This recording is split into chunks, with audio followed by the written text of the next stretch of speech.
பகவானுக்கே அவருக்கு குழந்தையாக போகணும். அதுதான் அனுசூயை மகா பதிவிரதை, அவளுக்கு குழந்தையாக போகணும்னு ஆசை வந்துடுச்சு பகவானுக்கு. பதிவிரதைகளை பார்த்தா பகவானுக்கு குழந்தையாக போயிடணும்னு ஆசை வந்துடுமா.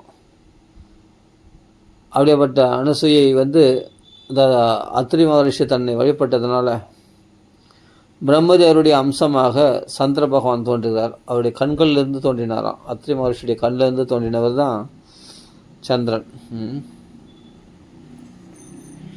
அது பிறகு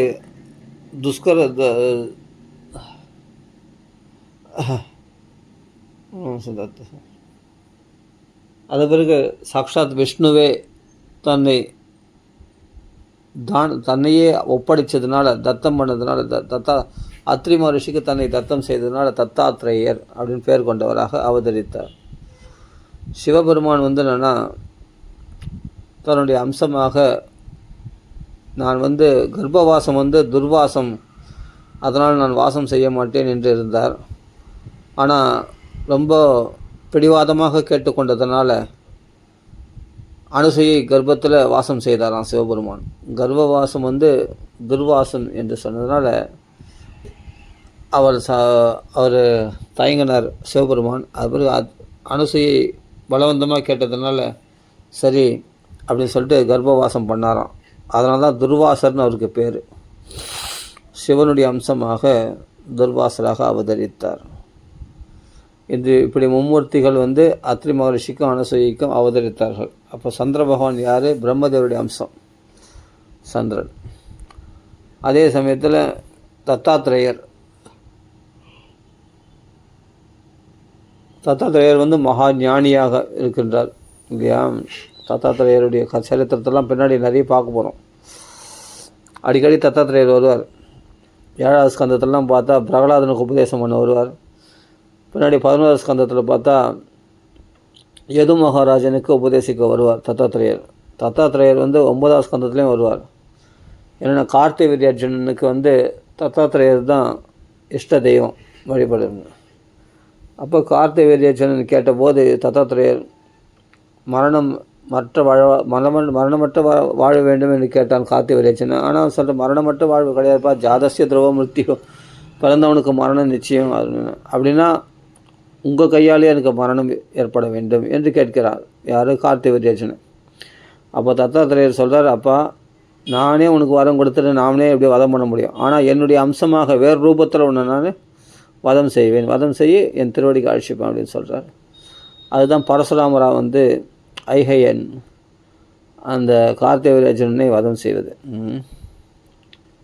இந்த சரித்திரம் அருமையான சரித்திரம். அது இந்த மும்மூர்த்திகள் பரீட்சை பண்ண வந்த அனுசூயை மகா பதிவிரதை என்று நிரூபிக்கப்பட்டதுனால் அந்த அம்மாவுக்கு குழந்தைகளாகவே உண்மையாக போயிட்டாங்க. அவர்கள் தான் சந்திர பகவான், துர்வாசர், தத்தாத்ரேயர். தத்தாத்ரேயர் ஞானத்தினுடைய வடிவமாக சொல்லப்படுகிறது. அந்த தத்தாத்ரேயர் தான் திருவண்ணாமலையில் ஒரு பெரிய மகாத்மா. ஒரு பேர் எனக்கு ரொம்ப அருமையான மகாத்மா. அவர் திருவண்ணாமலையில் திருவண்ணாமலையில் ஒரு மகாத்மா டக்குன்னு நம்மளுக்கு ஸ்ட்ரக் ஆகிடும். சேஷாத்ரி சுவாமிகள், அந்த ரமண மகரிஷிக்கு ஆசிரமத்துக்கு பக்கத்துலேயே இருக்குது சேஷாத்ரி சுவாமிகள் ஆசிரமம். அவர் குழந்த மாதிரி விளையாடுவார். அந்த தூணை பிடிச்சிட்டு சுரண்டு வருவார். அவர் 3 நாள் பழுது 4 நாள் பழுதுக்கு மேலே இருக்கிற பழுதெல்லாம் சாப்பிடுவார். நாக்கு ருச்சி அடியோடு வென்றவர் சேஷாத்ரி சுவாமிகள். திருவண்ணாமலையில் அவருடைய ஆசிரமம் ரொம்ப விசேஷம். நிறைய அதிசயங்களை செய்திருக்கிறார். அவர் அப்படியேப்பட்ட மகா ஞானி. பெரிய பெரிய பண்டிதர்களுடைய சந்தேகத்தை எல்லாம் போக்கியிருக்கிறார் சேஷாத்ரி சுவாமிகள் திருவண்ணாமலையில். அவர் சாக்ஷாத் தத்தாத்ரேயருடைய அவதாரம் என்று மகான்கள்லாம் சொல்கிறாங்க. ஏன்னா மகான்கள் தத்தாத்ரேயர் இப்போ கிருதயுகத்தில் பிறந்தவங்கெல்லாம் கலோகம் பவிஷ்யதி அப்படின்னு சொன்ன கலியுகத்தில் பிறகுறதுக்கு ஆசைப்படுறாங்கன்னா அதுக்கு தான். ஏன்னா கலியுகத்தில் சுலபமாக பகவான் நாமா சொல்லி கரையேறிடலாம், அதுக்காக தான். சாக்ஷாத் பகவானே தான் இது மாதிரி நம்ம கலியுகத்தில் மகான்கள்லாம் ஏன்னா விஷ்ணுவால் தான் அதிகமான ஸ்ரேயஸுகள் மக்களுக்கு ஏற்படக்கூடியது. விஷ்ணுவால் தான் மும்மூர்த்திகளில் விஷ்ணு தான் அதிகமான ஸ்ரேயஸை கொடுக்கக்கூடியவர், மோட்சத்துக்கு வழிகாட்டக்கூடியவர், ஞானத்தை பிரகாசிக்க செய்யக்கூடியவர். என்னதான் இருந்தாலும் பகவத்கீதைக்கு சமமா ஆகுமா? 1000 புராணங்கள் இருந்தாலும் பாகவதத்துக்கு சமமா ஆகுமா? சொல்லுங்க பார்க்கலாம். ஆனால் விஷ்ணுவினால் தான் நமக்கு ஒரு சந்தோஷம், ஒரு நிம்மதி, ஒரு சாந்தி. அப்படின்னா அவர் பகவானே தத்தாத்திரேயராக வராரு. அது மாதிரி நம்மளுக்கு உபதேசம் பண்ணுறார். கிருஷ்ணராக வந்து பகவத்கீதை உபதேசம் பண்ணுறார். ராமாயணம் வந்து ராம நாமத்தினால மனசு சாந்தி உண்டாகுது இல்லையா?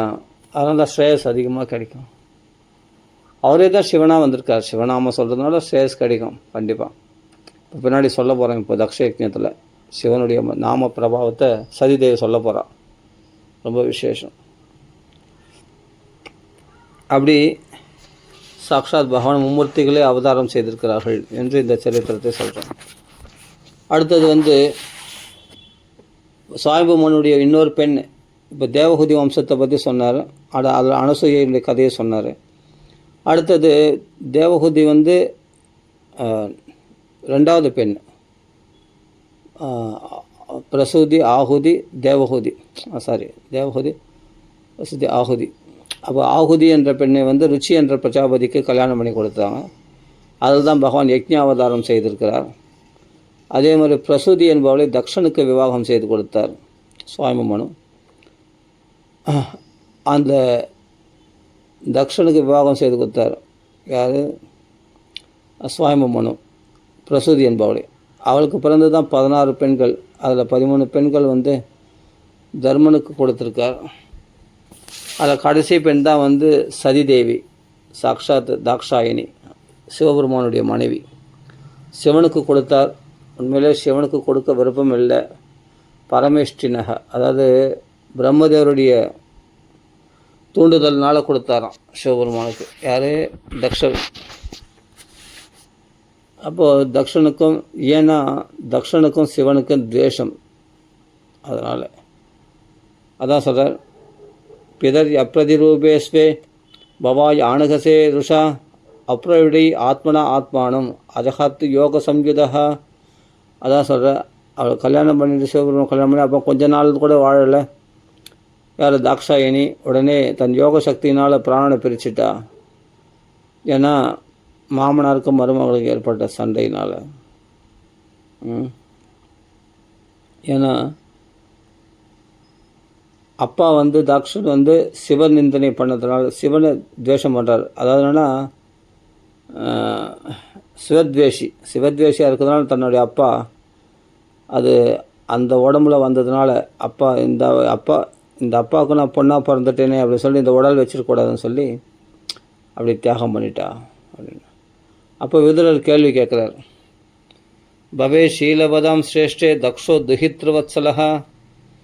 தக்ஷனானவன் தன் பெண்களிடத்தில் அதிகமான பிரியம் உள்ளவனாச்சே. அதே சமயத்தில் சிவபெருமானோ வந்து பார்த்தா நல்ல நடத்தை உள்ளவர்களுக்குள் சிரேஷ்டமானவராச்சே, உயர்ந்தவராச்சே. பவே ஷீலவதாம் சிரேஷ்டே தக்ஷோ துஹித்ருவத்சலஹா வித்வேஷம் அகர்வத்து கஸ்மாத்து. அப்போ யாருன்னா சிவபெருமானை போய் யாருன்னா பகைப்பாங்களா? சிவனிடத்தில் கூட பகை உண்டாகுமா? அவர் அப்படியேப்பட்ட சாதுவாச்சே. அவரிடத்துல கூட தக்ஷனுக்கு பகை உண்டாச்சுன்னு சொன்னால் ஆச்சரியமாக இருக்கே. அது மட்டும் இல்லை, பெண்களிடத்தில் அதிகமாக அவருக்கு பெண் வாரிசு தான் இருக்குது. 11,000 பேர் ஹரியஸ்வர்கள், பகலாஸ்வர்கள் அப்படின்னு சொல்லக்கூடிய 11,000 பேரை நாரதர் வந்து முக்தி அளித்து விட்டார். அது அடுத்த பிரிவில் கரெக்ட். அடுத்த பிரிவில் தக்ஷணா வரும்போது ஆமாம் 11,000 பேர் முக்தி அளிக்க வச்சார். அது பிறகு தான் 60 பெண்கள் பிறக்கிறார்கள். ஓகே. இப்போ வந்து 16 பெண்கள் பிறக்கிறார்கள். அதில் 13 பெண்கள் தர்மருக்கு கொடுத்தார். பிறகு வந்து கடைசி பெண்ணை தான் சதிதேவி தான் சிவபெருமானுக்கு கொடுத்தார். அது இப்போ விதுரர் வந்து மைத்திரத்தில் கேட்குறார், அப்படியேப்பட்ட அவர் சாதுவாச்ச மகா சாதுவான சிவபெருமானை போய் யாருன்னா துவேஷம் பண்ணுவாங்களா? எல்லாருக்கும் நலன் விரும்பியாச்சு அவர். அப்படியேப்பட்ட தேவர்களை வாழ வைக்க விஷத்தையே சாப்பிட்டவர் அவர் உலகத்து நன்மைக்காக. அப்படியேப்பட்டவர் போய் யாருன்னா பகைச்சிப்பாங்களா? அதான் சொல்கிறார், வித்வேஷம் அகுரத் கஸ்மாத்து அனாதிருப்தி ஆத்மஜாம் சதியம். பிரியமுள்ள பெண்ணை கூட தன் கண்ணு முன்னாடியே பிராணனை பிரிக்கிறாளே அவள் யோக சக்தி உயிரை விடும்போது அதை எப்படி பார்த்துட்டு இருந்தார் தக்ஷனே, இது எனக்கு சொல்லணும் அப்படின்ட்டு கேட்குறார் விதுரர். ஆத்மாராமம் கதம் தேஷ்டே ஜெகதோ தெய்வதம் மகத்து. சிவபெருமான வந்து ஆத்மாராமன், ஹஸ்தம் சராசரம் குரும் நிர்வைரம் சாந்த விக்கிரகம், அப்படிப்பட்ட சாந்த ஸ்வரூபி, யாரிடத்துலையுமே விரோத பாவம் பாராட்டாதவர் சிவபெருமான். அப்படிப்பட்ட சதாசிவன், சராச்சர குரும் அசையும் அசையா பொருள் எல்லாருக்குமே தெய்வமாக சொல்ல குருவாக இருக்கக்கூடியவர். குரு தட்சிணாமூர்த்தின்னு சொல்கிறேன் இல்லையா, அவர் தானே நம்ம வைஷ்ணவானாம் யதாசம விஷ்ணு பக்தருக்குள் முதன்மையானவர், அவர் தான் நமக்கு குரு. அப்படிப்பட்ட பிரச்சேதசர்களுக்கு கூட ருத்ரகீதத்தை உபதேசம் செய்து ஒரு ருத்ர சம்பிரதாயமே ஒரு சம்பிரதாயம் இருக்குது. ஏன்னா விஷ்ணு கொள்கைகளை நிலைநிறுத்துவதற்காக சிவபெருமானே ஒரு சம்பிரதாயம் ஏற்படுத்தி அதன் மூலமாக விஷ்ணு பக்தியை பிரச்சாரப்படுத்தியிருக்கார். அப்படி ருத்ர சம்பிரதாயமே ஒரு சம்பிரதாயம் இருக்குது. அப்படிப்பட்ட சிவபெருமான் வைஷ்ணவானம் யதாசம்பு விஷ்ணு பக்தருக்குள் முதன்மையானவர். அது மட்டும் இல்லை, நிர்வைரம் சாந்த விக்கிரகம், ஆத்மாராமம் கதம் தேஷ்டே ஜெகதோ தெய்வதம் மகத்து. உலகத்தில் முதல் தெய்வமாக கொண்டாடுகின்ற அந்த சிவபெருமானை போய் பெரிய தெய்வமாக மகாதேவனாக கொண்டாடப்படுகிற தேவர்களுக்குள் முதன்மையானவர் மகாதேவன். அவரே வந்து விஷ்ணு வழிபடுறார், பகவானை வழிபடுகிறார். அப்படியேப்பட்ட அவர் வந்து யாரிடத்துலையும் அவர் துவேஷம் பாராட்டாதவர். ஏன்னா யாராலையும் அவருக்கு ஆக வேண்டியதில்லை. ஆத்மாவில் ரமிக்கிறவங்களுக்கு உலகத்தாரால் என்னவே எதுவுமே ஆக வேண்டியது கிடையாது, யாராலையும் ஆக வேண்டியது கிடையாது. ஆத்மாராமம்ச கதம் தேஷ்டி ஜெகதோ தெய்வதம் மகத்து என்று சொல்கிறார். உண்மையிலே ஆத்மாராமர்கள் மகான்கள்லாம் யார் ஆத்மாராமர்கள் அப்படின்னா கிருஷ்ண பக்தி பண்ணுறவங்க தான். இப்போ ஸ்ரீ அண்ணா இருக்கார் இல்லையா, அவர்லாம் ஆத்மாராமர் தான். அனவரதும் பார்த்தா ஒரு உபன்யாசத்தில் கேட்டேன், அருமையாக அந்த சரத்ருது ஹேமந்தருது வர்ணிக்கிறாரு. அந்த பகவானுடைய வேணுகீதத்தை அப்படியே அக்ஷன் பதாம் பலமிதம் அப்படின்னு சொல்லிட்டு ஒரு அத்தியாயம் இருக்குது. என்ன ரசித்து சொல்கிறார் தெரியுமா ஸ்ரீ அண்ணா, அவ்வளோ அருமையாக ரசித்து சொல்கிறார் அந்த பாகவதத்தை. அப்பா, இப்படிலாம் கூட அனுபவிக்க முடியுமா பாகவதம்னா? மகான்களால் தான் முடியும். ஸ்ரீ அண்ணா அந்த அக்ஷன் பதாம்ன்ற அந்த ஒரு அத்தியாயம் இருக்குது, அப்படியே ரசித்து கேட்டேன். ரொம்ப சுவாரஸ்யமாக இருந்தது. அப்படி அனுபவித்து, ஆனால் வயசான காலத்தில் தான் சொல்கிறாரு, ஆனால் நிதானமாக சொல்கிறார். ஆனால் ரசிக்க அவ்வளோ ஆனந்தமாக இருக்குது. அப்படியே காது கொடுத்துட்டு உக்காந்துடலாம், அப்படி சொல்கிறார் அந்த பாகவதத்தை. அப்படியே ஸ்லோகமாக சொல்கிறார், பதமாக சொல்கிறார், ருசித்து சொல்கிறார். ஆஹா, அந்த அழகான வர்ணனைகள், குயில் மயில் அந்த பால் குடிச்சிட்டு கடைவழி சோற அந்த பால்கள்லாம் அப்படியே ஆனால் பால் குடிக்கணுன்ற எண்ணமே இல்லை, பால் குடித்து அப்படியே வாயெல்லாம் நிரம்பி அந்த கன்று கொட்டிகள்லாம் அப்படியே அந்த பாலை குடிக்கணுன்ற அந்த ருச்சியை மறந்து போச்சேன். ஏன்னா கிருஷ்ணனுடைய கடைக்கண் பார்வையில் மனசை செலுத்தி அந்த கண்ணுக்குட்டிங்கெல்லாம் அப்படியே மெய் மறந்து போய்விட்டதாம். அந்த கிருஷ்ணனுடைய புல்லாங்குழல் இசையில் மெய் மறந்து போயிடுச்சு. மான்கள்லாம் வந்து புல்லை சாப்பிடுன்றதை மறந்து போச்சு. அதெல்லாம் ரசித்து சொல்லும்போது அந்த யமுனை ஆனவள் என்ன பண்ணுறேன்னா அந்த கரங்களில் மலர்களை கொண்டு வந்து பகவான் திருவள்ளியில் சாத்துறாலாம்.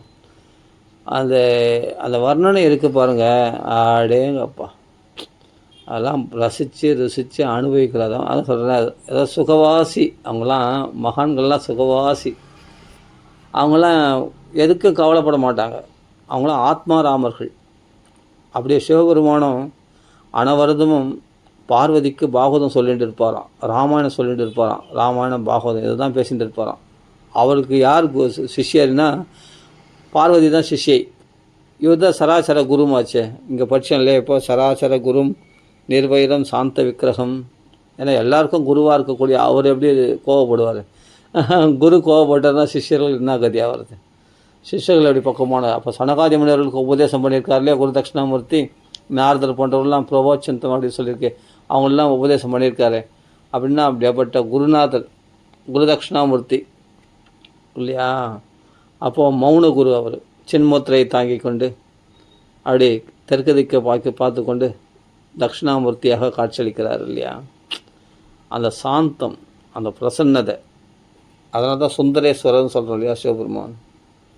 உண்மையிலே இது வந்து நம்ம சிவனை பார்த்தோமோ இல்லையோ, ஆனால் ஸ்ரீ அண்ணாவை பார்க்குறோம் இல்லையா, அவர் சொல்லும்போது கதை அப்படி இருக்கும். அப்படி ரசித்து சுகவாசி இவங்களாம் ஆத்மாராமர்கள். அப்போ இவங்களாம் வந்து இவங்கள போய் யாரை பற்றி பேச போகிறாங்க? வீண் வம்பை பற்றி யாருன்னா பற்றி பேச போகிறாங்களா? ஒன்றும் இல்லை, கிருஷ்ணனை பற்றி பேச போகிறாங்க. ஆனால் எல்லாரும் கொல்லுன்னு சிரிக்கிறாங்க, சந்தோஷப்படுறாங்க, ஆனந்தப்படுறாங்க. இவர்கள் தான் ஆத்மாராமர்கள். இவர்களால் மற்றவங்களுக்கும் தொல்லை கிடையாது, மற்றவங்களுக்கும் இவர்களையும் மற்றவங்களை தொல்லை பற்ற முடியாது. ஏன்னா ஆத்மாராமர்கள் இவங்க அப்படி ரமிக்கிறாங்க. தான் பாகவதம் அப்படி பண்ணிட்டு பாருங்கள், எவ்வளோ மகாத்மாக்களை உருவாக்கியிருக்கு இந்த பாகவதம், யோசித்து பாருங்கள். ஆனால் பாக்கியம் இருக்கணும், அதான் அனுபவிக்க முடியும். அதில் ஒவ்வொரு அத்தியாயத்தையும் அனுபவிக்க மனசு பறி கொடுத்துட்டோமா திருப்பி எடுக்க மனசே வராது. ஒன்றும் இல்லை, ஒரு கோபிகா கீதம், பிரமர கீதம், வேணு கீதம், யுகல கீதம், எத்தனை கீதங்கள், பஞ்ச கீதங்கள் சொல்கிறாங்க இல்லையா, அதெல்லாம் சொல்கிறார் அண்ணா, சிஷ்ய அண்ணா சொல்கிறார். அருமையாக அந்த கீதங்கள் அதெல்லாம் படிச்சுன்னு வந்தோம்னாவே வேணு கீதம்லாம் மனசு அதை ரசிகர்கள் வேணும், ரசித்து அனுபவிக்கிற பாக்கியம் வேணும். அப்போ அவர்கள்லாம் ஆத்மாராமர்கள். அப்படியேப்பட்ட ஆத்மாராமர்கள் கிருஷ்ண பக்தியில் தலைச்சு நிற்கிற, அதான் வைஷ்ணவானம் யதாசம்பு, அப்படியேப்பட்ட கிருஷ்ண பக்தி தலைக்கு செல்கிற சிவபெருமான இடத்துல கூட போய் துவேஷத்தை பாராட்டுவாங்களா யாருன்னா அப்படின்னு விதுரர் இங்கே கேள்வி கேட்குறாரு. அப்போது மைத்திரர் பதில் சொல்கிறார், அதுக்கு எதனால் துவேஷம் உண்டாச்சு, தக்ஷனுக்கும் சிவபெருமானுக்கு எதனால் துவேஷம் உண்டாச்சுன்னு சொல்கிறார். அதாவது என்னென்னா, முதல் பரமாத்மா யாருன்னா சாக்ஷாத் நாராயணன். நாராயணனுக்கு அடுத்த பதவியில் இருக்கக்கூடிய பிரம்மதேவர்.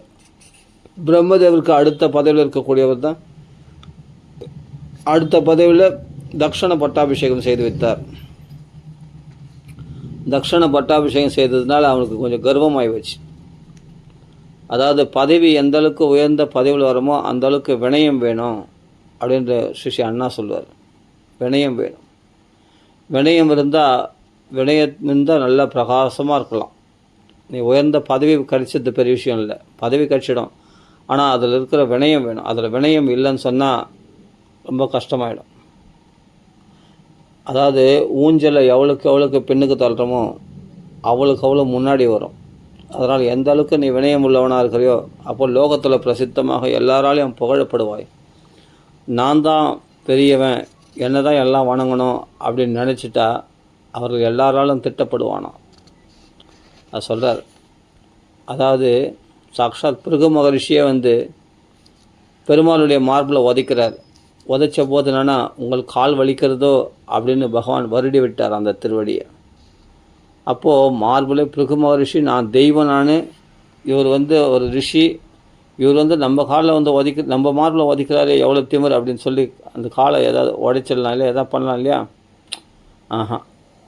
அவர் சொல்கிறார், உங்கள் பாதம் இந்த கடினமான என்னுடைய மார்பில் பட்டதே, உங்களுடைய மிருதுவான பாதங்கள், உங்களுக்கு கால் வலிக்கிறதோ அப்படின்னு சொல்லி அப்படி பாதத்தை வருடி விட்டாராம் சாக்ஷாத் விஷ்ணுவே.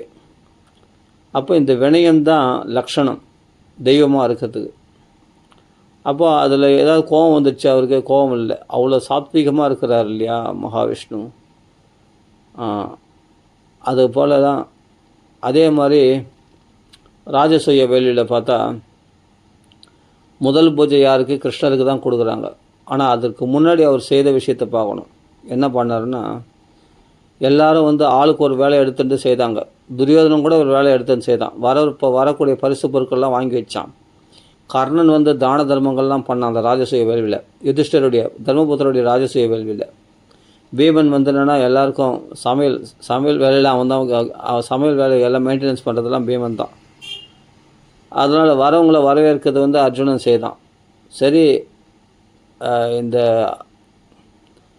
ராஜசூய வேள்வியில் அக்கர பூஜை, முதல் பூஜை யாருக்கு கொடுக்கறது அப்படின்னு சொன்ன உடனே கிருஷ்ணனுக்கு கொடுக்கலாம் அப்படின்ட்டு சகாதேவன் நிர்மாணிக்கிறார். பீஷ்மரும் அதை ஆமோதிக்கிறார். அதான் கரெக்டான விஷயம். சகாதேவன் சாஸ்திரக்கல்ல வித்வான். அவன் சொன்ன உடனே சந்தோஷமாக எல்லாரும் ஒத்துக்கொள்கிறார்கள். அது சரி, அந்த கிருஷ்ணன் எங்கன்னு தேடுறாங்க. தேடின்னு பார்த்தா கிருஷ்ணன் பார்த்தா காணோம். எங்கன்னு பார்த்தா எங்கே அரண்மனையில் எங்கேயுமே காணுமே, எங்கே போயிருக்கார் அப்படின்னு பார்த்தா வாசலில் போய் பார்த்தா வரவங்களுடைய பாதங்களை அலுமிண்டு இருக்கார். அதான் ஏன்னா எல்லாரையும் நான் வழிபடுறதுனுடைய அர்த்தம் தான் நான் எல்லாராலையும் வழிபடப்படுபவனாக இருக்கின்றேன் என்பதை காட்டுகிறாராம். தர்மாத்மா இல்லையா? தர்ம சம்ஸ்தாபனார்த்தாய சம்பவாமி யுகே யுகே. அந்த தர்மத்தை ஸ்தாபித்துக்கிறதுனே அவதாரம் பண்ணதாச்சு, ராம அவதாரம், கிருஷ்ண அவதாரம்லாம். அதை பகவான் காண்பிக்கிறார். எல்லாரையும் நான் வணங்கிறதுனால எல்லாராலையும் வணங்கப்படுபவனாக இருக்கின்றேன் அப்படின்ட்டு காண்பிக்கிறார். அப்போ வரவங்களுடைய பாதங்களை அலம்புறார். அவருக்கு ஏதாவது கர்வம் இருக்கா பற்றியா? தான் தெய்வம் என்றது கர்வமே இல்லையே. அப்படி அப்புறமா அவருக்கு முதல் பூஜை அக்ர பூஜை கொடுக்குறாங்க. எதுக்கு சொல்ல வரேன்னா, இப்போ தக்ஷன் என்னன்னா பதவி வந்துடுச்சு. பதவி வந்த உடனே, அதுவும் பிரம்மதேவருக்கு அடுத்த பதவி தான், ஒன்றும் பெருசாக ஒன்றும் பதவி கிடச்சில்ல. அவன் வரும்போதே மகா தேஜஸ்வியாக இருக்கிறான். அவன் மகா தபஸ்வி தேஜஸ்வி. அவன் உள்ளே பிரவேசிக்கும் போது தேவர்கள், கந்தர்கள், சித்தர்கள், யக்ஷர்கள் எல்லாரும் எழுந்திருக்கிறாங்க அவன் சபையில் வரும்போது. அப்போது தக்ஷன் என்னன்னா சிவபெருமானுக்கு மாமனார். சதிதேவி தாக்ஷாயணியை கல்யாணம் பண்ணியிருக்கார் சிவபெருமான். வந்தபோது எல்லாரும் எழுந்திருக்காங்க. ஆனால் பிரம்மதேவரும் சிவபெருமான் மட்டும் எழுந்திருக்கலன்னு உடனே பார்த்தான், எல்லாரையும் பார்த்தானே. மரியாதை எப்போவுமே கேட்டு வாங்கக்கூடாது, மரியாதை தானாக கிடைக்கணும். மரியாதை இப்போ கேட்டு வாங்க போகிறான் பாருவேன். எல்லாரையும் பார்த்தோடனே எல்லாரும் அமர்த்துறான், கையமர்த்துறான். எல்லாரும் உட்காந்துட்டாங்க, தேவர்கள்லாம் உட்காந்துட்ட பிறகு சிவபெருமான் ஒரு முறை மறைச்சான். சிவன் பார்த்துக்க சிரிச்சுட்டே மௌனமாக இருந்தார். அவர் பாட்டுக்கு. அவருக்கு எல்லாம் தெரியுமே, முக்காலம் தான், இவன் என்ன சொல்ல போகிறான், என்ன பண்ண போகிறாங்க எல்லாமே தெரியும். பொறுமையாக இருந்தார். பிரம்மதேவர் எழுந்திருக்கலன்னா அவர் தந்தை ஸ்தானத்தில் இருக்கார். தந்தை அவர் என்ன தான் பிள்ளை கியாதியாக இருந்தாலும், புகழ்படைத்தவனாக இருந்தாலும், அப்பா எழுந்திருக்கணுன்றது எங்கேயுமே நியதி கிடையாது. ஆனால் தன் பெண்ணை கொடுத்தே கண்ணை கொடுத்தேன், அப்படி பெண்ணை கொடுத்துருக்கார் இல்லையா, அப்படின்னா தன்னுடைய சிஷ்யஸ்தானத்தில் இருக்கானாம். அதனால் இருக்கிற சிவபெருமான் அவர் எழுந்திருக்கணுமா, அவர் எழுந்து மரியாதை கொடுக்கலையா. அப்போ தான் சொல்கிறார், இன்னவ தன் யோகிய மாதிரி பேசுகிறார். யார்? தக்ஷன். என்ன பேசுகிறாரு அங்கே சபையிலன்னா, நான் லோகபாலர்களுடைய மரியாதை, நான் ஏஷமே அயம் து லோகபாலானம் யசக்னோ நிரபத்ரபா சத்பிர் ஆச்சரிதா பந்தா ஏன ஸ்தப்தேன தூஷிதா. அதாவது நான் யாரையும் குறை சொல்கிறதுக்குன்னு சொல்லலை, ஃபஸ்ட்டு அதான் சொல்கிறான். முதல்ல லோகபாலருடைய புகழை கெடுப்பவர்களாக இருக்கிறார்கள், வெட்கம் கெட்டவர்களாக இருக்கிறார்கள். அப்படியேப்பட்ட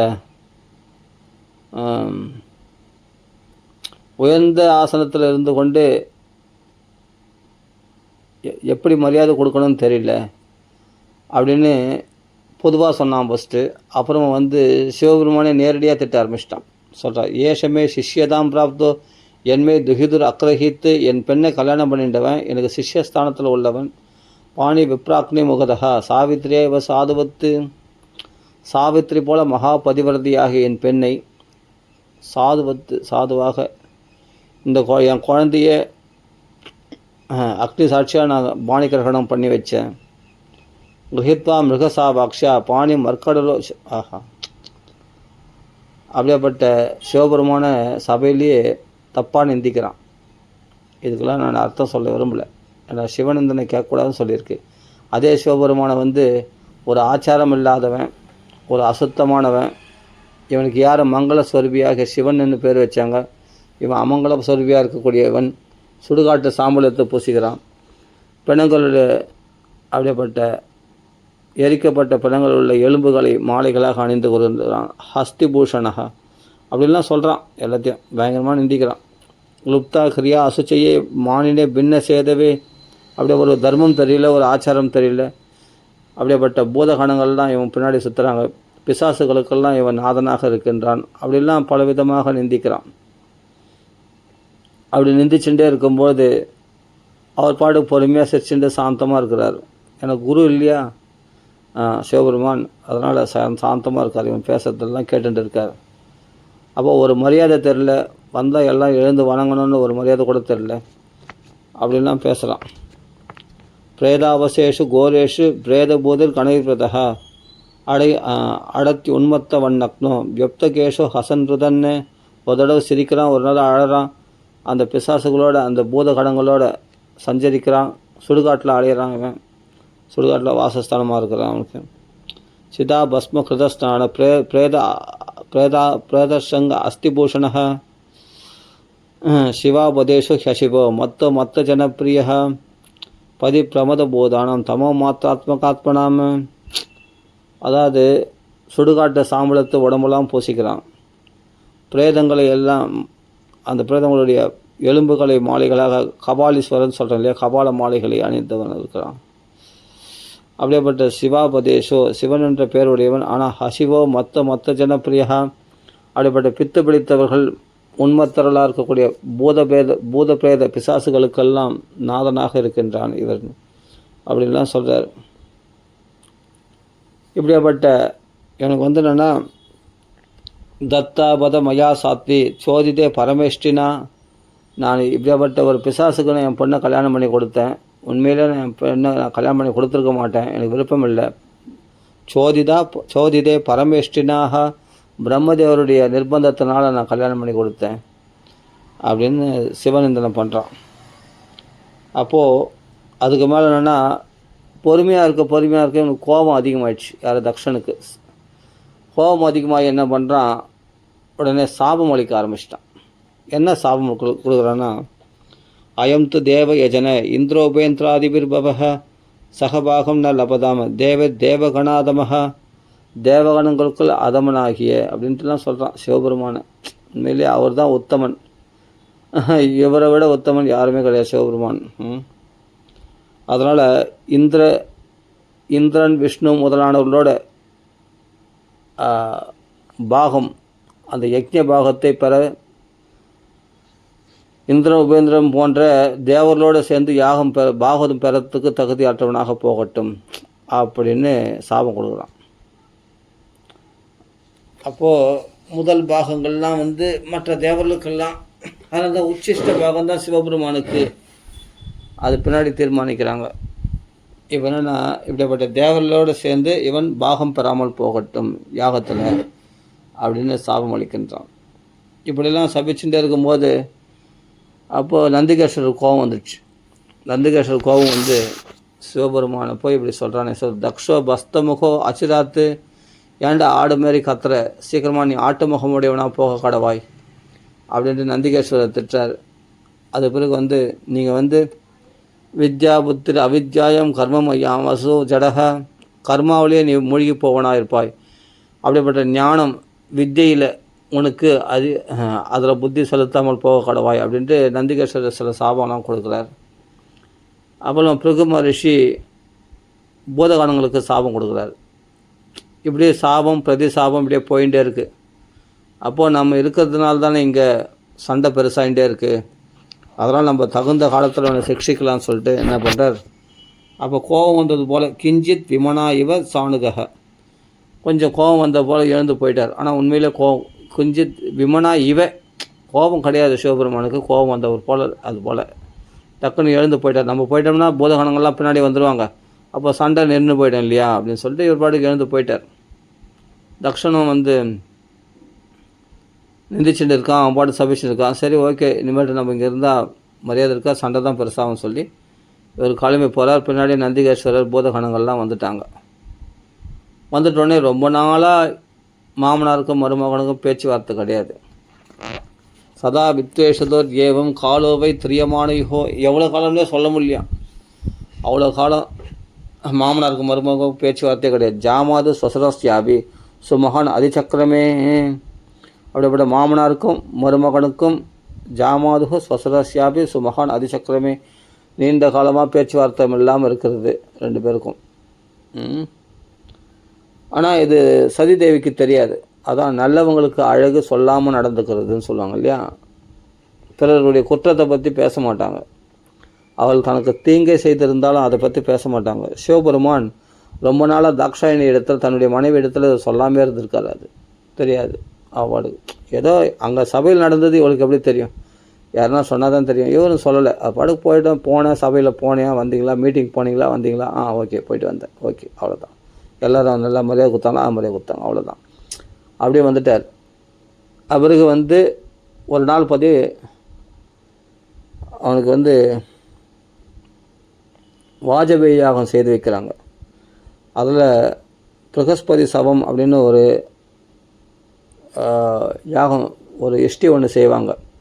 அந்த பிரகஸ்பதி சவம் செய்யறதுக்கு ஒரு இஷ்டி செய்வாங்க. அதுக்கு எல்லாருக்கும் நோட்டீஸ் கொடுத்து அனுப்பி, எல்லாருக்கும் நோட்டீஸ் வச்சுருக்கான். நோட்டீஸ் வச்சு அழைப்பு விடுத்திருக்கான். அதாவது வாஜபேயி யாகம் செய்து முடித்த உடனே உத்தராங்கமாக பிரகஸ்பதி சவம் அப்படின்னு ஒரு இஷ்டியை செய்ய சொல்லியிருக்காங்க. அதை செய்கிறான். அதில் தேவர்கள், ரிஷிகள், கந்தர்கள், மற்ற தக்ஷனுடைய 15 பெண்கள், எல்லாமே பர்த்தாக்கள், எல்லாருக்குமே அழைப்பு எடுத்திருக்கான். எல்லாரும் யாகத்துக்கு போகிறதுக்கு தயாராக இருக்காங்க. அப்படி இருக்கும்போது சர்வே தேவரிஷி பித்ரு தேவதாக தஸ்மின் பிரம்மர்ஷிய சர்வே தேவர்ஷி பித்ரு தேவதாக ஆசன்னு கிருத ஸ்வஸ்தியனா தத் பத்னியஸ்ச சபத்ருகாக, அவருடைய மனைவிகள், அதே சமயத்தில் அவருடைய கணவன்மார்கள் எல்லாருக்கும் நோட்டீஸ் அனுப்பிச்சிருக்கான். ஆனால் சிவபெருமானுக்கு மட்டும் அனுப்பலை. சிவனத்தில் துவேஷம் பாராட்டின்ட்டு அப்படி சொல்கிறார். அப்போது ஆகாசத்தில் தேவர்களுக்கு அந்தவரெல்லாம் போய் கொண்டு இருக்கும்போது தது உபசுத்திய நபசி கேச்சராணம் பிரஜல்பதம், அவரெல்லாம் பேசி கொண்டு போகிறார்களாம். இதுபோல் சதீம் தாக்ஷாயணி தேவி பிதிர்யக்ஞ மகோத்சவம், அப்படிப்பட்ட அப்பா வீட்டில் யக்ஞ மகோத்சவம் நடக்குது, வாஜ்பேயி யாகம் நடக்கிறதுன்னு தெரிஞ்சுட்டு, அந்த பிரகஸ்பதி சவம் அது நடக்குதுன்னு தெரிஞ்சுட்டு ஆசையாக கேட்டுட்டு இருக்கா. என்ன ஒரே தேவர்கள் விமான கூட்டங்களாக போயிட்டு இருக்குன்னு பார்த்தா அவர்கள் பேசி கொண்டு போகிறார்கள். இதுபோல் தக்ஷன் யாக வேள்வி நடத்துகிறானே, எல்லாரும் போகிறாங்களே, இவள் பார்வதி மட்டும், தக்ஷாயினி மட்டும் இன்னும் இங்கேயே இருக்கிறாளே, ஏமா நீ போலையம்மா அப்படின்னு கேட்குறா. அப்படி சொன்ன உடனே அப்படியா, என்ன விஷயம்னா இது போல் யாகம் நடக்குது அப்படின்ட்டு. சரி, ஏற்கனவே திமிரு, அவனு யாகம் வர நடத்தி வச்சா இன்னும் திமிரு அதிகமாக போச்சு அவனுக்கு. பூதபதிம் தேவம் ஔத்சுக்கியாத் அப்யபாஷத்தை, அந்த பிறந்த வீட்டில் ஒரு உற்சவம் நடக்குது, ஒரு விஷயம் நடக்குதுன்னா, ஒரு விசேஷம் நடக்குதுன்னு சொன்னால் இங்கே பெண்ணுக்கு இங்கே எப்படி கால் தருந்தோம் சொல்லுங்கள். உடனே அந்த ஔத்சுக்கியாத், அந்த உற்சாகம் தானே எழும்பும் அவங்களுக்கு. பிறந்த வீட்டில் ஒரு விசேஷம் நடக்குதுன்னு சொன்னால், அதுவும் தெய்வ காரியம் நடக்குதுன்னு சொன்னால், அது ஒரு வேள்வி நடக்குதுன்னா, அப்போ இங்கே அவங்களால உடம்பு திறந்தாது. உடனே என்ன பண்ணுறார், சதிதேவி சிவபெருமான் இடத்துல போய் பர்மிஷன் கேட்குறா. அம்மா வீட்டுக்கு போகணுன்னு சொல்லிட்டு ஆசைப்பட்டு கேட்குறா. அப்படி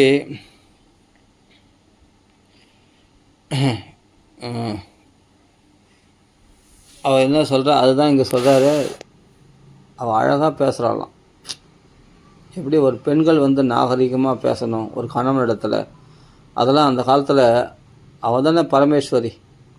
நம்ம தாய் தந்தை தான் நம்மளுக்கு சொல்லிக் கொடுக்கணும். பார்வதியும் பரமேஸ்வரன் தான் எப்படி நடந்துக்கணும், ஒரு மனைவி இடத்துல அவர் எப்படி நடந்துக்கிறார், மனைவி கணவன் இடத்துல எப்படி நடந்துக்கணும், எப்படி பேசணுன்றதுலாம் அவள் அழகாக நாகரிகமாக பேசுகிறா பாருங்கள். இதுதான் நாகரிகம்னு பேர் இல்லையா. நிறைய பெண்களுக்கு இது தெரியறதில்ல. கணவனே துச்சமாக பேசுகிறாங்க இல்லையா, அப்படி பேசக்கூடாது, உரிமையாக பேசணும். அந்த உரிமையோடு கேட்குறா. இது போல் சொல்கிறார், பிரஜாபதிஸ்தே ஸ்வசுரஸ்ய சாம்பிரதம் நிர்யாவிதோ யக்ஞ மகோத்சவக்கில். அப்படியேப்பட்ட வாஜபேயி யாகம் பண்ணி பிரகஸ்பதி சாபம் பண்ணுறார். அந்த யக்ஞ மகோத்சவம் நடக்கிறதே உங்கள் மாமனார் யாகம் பண்ணுறாராமே, உங்களுக்கு தெரியாதா என்று கேட்கிறார். அது மட்டும் இல்லை, பயம் ச தத்ராபி சராம பாமுதே எத்யத்திதாமி விபுதா பிரஜந்திஹி. இன்னும் முடிஞ்சிருக்காதுன்னு நினைக்கிறேன் யாகங்கள்லாம். இப்போ தான் எல்லாம் போயிட்டு இருக்காங்க, விமானத்தில் போயிட்டு இருக்காங்க நிறைய பேர். அதனால் கண்டிப்பாக நம்ம யாகத்தில் கலந்து கொள்ளலாம், உங்கள் மாமனார் யாகம் பண்ணுறாராமே அப்படின்னு அழகாக பேசுகிறான். பேச சொல்கிற நிறைய பேர் போய் கொண்டு இருக்கிறார்கள், நாமும் போகலாமே என்று கேட்கிறாள் அவள். அது மட்டும் இல்லை, தத்ர ஸ்வசுர்மே நனுபத்ர சம்விதா மாத்ரு ஸ்வசுரு கிளின்னதியம் ச மாதரம். என்னுடைய அக்காக்கள்லாம் அங்கே வந்திருப்பாங்களே, அதே சமயத்தில் எங்கள் பெரியம்மா சித்தி எல்லாம் வந்திருப்பாங்களே. தத்ர ஸ்வசுர்மே நனு பத்ரு சம்விதாக, அவருடைய கணவன்மார்கள்லாம் அங்கே வந்திருப்பாங்களே, என்னுடைய அக்காக்களுடைய கணவன்மார்கள்லாம் அங்கே வந்திருப்பாங்களே, ஒரே கொண்டாட்டமாக இருக்குமே. அப்போ மாத்ரு ஸ்வசு கிளின்னது ச மாதரம், அம்மா சந்தோஷம் அடைவா. அவங்களா ரக்ஷே சிராத் கண்டமனா மகர்ஷிபிஹி ஸ்திரயேமா உன்னியமானமஞ்ச மிருடா அத்வரத்வஜம். அப்போது நாம் அந்த யாகத்தை பார்க்கலனாலும் அந்த யாகத்துடைய கொடிமரத்தை பார்த்தா கூட நம்மளுக்கு பெரும் பாக்கியமாச்சு, அது பெரும் புண்ணியமாச்சு. அதனால் நம்மளால் யாகத்தை பார்க்கணும், அந்த கொடிமரத்தையாவது பார்த்துட்டு வந்துடுவோம், கொஞ்சம் வாங்க நம்ம போகலாம் அப்படின்ட்டு தாக்ஷாயினி கூப்பிட்றா. மிருதா அத்வரத்வஜம், துவஜம்னா கொடி, அந்த யாகத்தினுடைய கொடி கம்பத்தையாவது நம்ம பார்த்துட்டு வந்துடலாம் அப்படின்ட்டு கூப்பிட்றாங்க. சொல்கிற மகர்ஷிகள்லாம் எல்லாம் வந்திருப்பாங்களே, அங்கே எல்லா மகாத்மாக்களும் சூழ்ந்திருப்பாங்களே, யாகங்கள் நடக்கிற இடத்துல தேவரெல்லாம் வந்திருப்பாங்களே, நம்ம அந்த உற்சவத்தை பார்க்கலான்னு சொல்லிட்டு கூப்பிட்றாங்க. அது மட்டும் இல்லை, சொல்கிறான் இதே எங்கள் அப்பா யாகம் பண்ணுறார் அப்படின்னு சொல்லியிருந்தா வச்சுக்கோ, உங்கள் அப்பா யாகம் பண்ணால் எனக்கு என்ன வந்தது, எவன் பத்திரிக்கை அடிச்சான்னா மரியாதையாக வீட்டில் நோட்டீஸ் அடிச்சா கூப்பிட்டான், இல்லை அப்புறம் எதுக்கு நம்ம போனோம் அப்படின்னு சொல்லியிருப்பா. ஆனால் உங்கள் மாமனார் யாகம் பண்ணுறார் அப்படின்னா, உங்கள் மாமனார் யாகம் பண்ணால் யாருக்கு ஏன் சொல்லலையே அப்படின்னா, எல்லோரும் சொன்னவங்களுக்கு போகிறாங்க, சொல்லாத நான் ஏன் போகணும் அப்படின்னா, கூப்பிடாத இடத்துல கூட சில இடத்துல போகலாமா. மனுஷ காரியங்கள்னால் ஒரு கல்யாணம், ஒரு வேறு ஏதாவது விசேஷம்னா கூப்பிட்டா போகணும், ஓகே. ஆனால் தெய்வ காரியம்லாம் நடக்கிறது, யாகம்ன்றது தெய்வ காரியம். அந்த யாக காரியத்து தெய்வ காரியம் நடக்குதுன்னு சொன்னால், இப்போ ஒரு சப்தாகம் நடக்குது, நாமசங்கத்தில் நடக்குதுன்னா யாருன்னா கூப்பிடலனோட தைரியமாக போய் உட்காரலாம். ஏன்னா தெய்வ காரியம் நடக்கும்போது அது பொது இடம், அது அவருடைய இடம் கிடையாது, அதனால் போய் உட்காரலாம். அப்படிங்கும்போது கூப்பிடாமல் போயிட்டான்னு போனால் கூட அவங்க ஏன் வந்துன்னு கேட்குறது ரைட்ஸ் கிடையாது அவங்களுக்கு, அந்த வீட்டுக்காரங்களுக்கே கூட. ஒரு சப்தாகம் நடக்குதுன்னா கூப்பிடாமே போனால் கூட, இன்னும் சொல்லப்போனால் ஏதோ மறந்துட்டு இருப்பார், மறந்த மாதிரி அதெல்லாம் கூப்பிடாமல் இருந்திருக்கலாம், அதனால் நம்ம போகாமல் இருக்கலாமா, நம்மளுக்கு விஷயம் தெரிஞ்சு நம்ம போக வேண்டியது தானே. அப்போ அவர்கள் மறந்து கூட இருக்கலாம். இப்போ நம்ம அங்கே போனோம்னா பரவாயில்லையே, நம்ம தெரியாமல் வந்துட்டு இவங்களுக்கு கூப்பிடல பற்றியா, கூப்பிடாமல் வந்திருக்கான்னு சொல்லிட்டு ரொம்ப சந்தோஷப்படுவாங்க. அப்படி இருக்கும்போது நம்ம போகலாமே. அது மட்டும் இல்லை, 3 இடத்துல கூப்பிடாமல் போகலான்னு சொல்லியிருக்கு. எங்கன்னா கணவன் வீட்டுக்கு, குருனுடைய வீட்டுக்கு, அதே சுத்தத்தில் தன் தேகத்தை கொடுத்த அப்பா வீட்டுக்கு, 3 இடத்துக்கு கூப்பிடாமல் கூட போகலாம் அப்படின்னு சொல்லப்பட்டிருக்கு. கதம் சுதாயா பிதர்கேக கௌதுகம் யசம்ய தேக சுரவர்ய நேங்கதே. ஒரு அப்பா வீட்டில் விசேஷம் நடக்குது, பிறந்த வீட்டில் விசேஷம் நடக்குது, ஒரு பெண்ணுக்கு என்னமாக தேகம் தானாட விட்டாலும் தன் சதையாடுன்னு சொல்கிறாங்க இல்லையா. பெண்களுக்கு என்னென்னா, என்ன தான் புகுந்த வீட்டில் சந்தோஷம் வாரி கணவன்மார் கொடுத்தா கூட அந்த பிறந்த வீட்டில் தான் மனசு நோய் போயிட்டே இருக்கும். அந்த பிறந்த வீட்டில் கிடைக்கிற சுதந்திரம், ஒரு சௌக்கியம் அவர்கள் புகுந்த வீட்டில் இருக்காது. பிறந்த வீட்டுக்கு போனோன்னு சொன்னால் உடனே அவ்வளோ சந்தோஷம் அவங்களுக்கு, அப்படியே குதிப்பாங்க. அப்படி இருக்கும்போது உடம்பு துடிக்காமல் எப்படி இருக்கும், அப்பா வீட்டுக்கு போனோன்னு சொன்னால் அப்படின்னு சொல்கிறான் அந்த அம்மாவே சொல்கிறான் தாக்ஷாயினி. விஷம்கே தேக சுரவர்ய நேங்கதே, என் அங்கம் துடிக்காமல் எப்படி இருக்கும் அப்படின்னு சொல்கிறேன். பெண்களுக்கு அது பிறந்த வீட்டில் பாசம் அப்படி இருக்குமா பெண்களுக்கு, அது பெண்ணாக பிறந்தவங்களுக்கு தான் தெரியும். அவ்வளோ ஆசையாக இருக்குமா வீட்டுக்கு. அனாகுதா அபியந்தி சௌஹிருதம், கூப்பிடாத சில இடத்துக்குலாம் போகலாம்னு சொல்லியிருக்கு. அதான் தெய்வ காரியம் நடக்கிறதுனா கூப்பிடாமல் கூட போகலாம். அதே சமயத்தில் 3 இடத்துல கூப்பிடாமல் போகலாம். கணவன் வீட்டுக்கு ஒரு மனைவி கூப்பிடாமல் போகணும், கணவன் கூப்பிடணும் அவசியம் இல்லை. ஏன்னா கணவன் வேறு மனைவி வேறுவா. கணவனுக்கு சொந்தம்னா மனைவிக்கும் சொந்தம் தானே, அது யாரும் கூப்பிடணும் அவசியம் இல்லை, உரிமையாக போகலாம். அதே சமயத்தில் குருனுடைய வீட்டில் ஒரு சிஷ்யனை குரு கூப்பிடணும்னு எதிர்பார்க்கக்கூடாது. குரு கூப்பிடாமலே உரிமையாக கூப்பிடாமல் போகணும், புரியுதுங்களா. அதனால் குருக்கள் அதெல்லாம் எதிர்பார்க்கக்கூடாது. அதே சமயத்தில் பித்ருகேகம், ஒரு அப்பா பெண்ணை கூப்பிடணும்னு அவசியம் இல்லை, அதனால் கூப்பிடாமல் கூட போகலாம் அப்படின்னு இதெல்லாம் சொல்கிறா யார், தாக்ஷாயினி.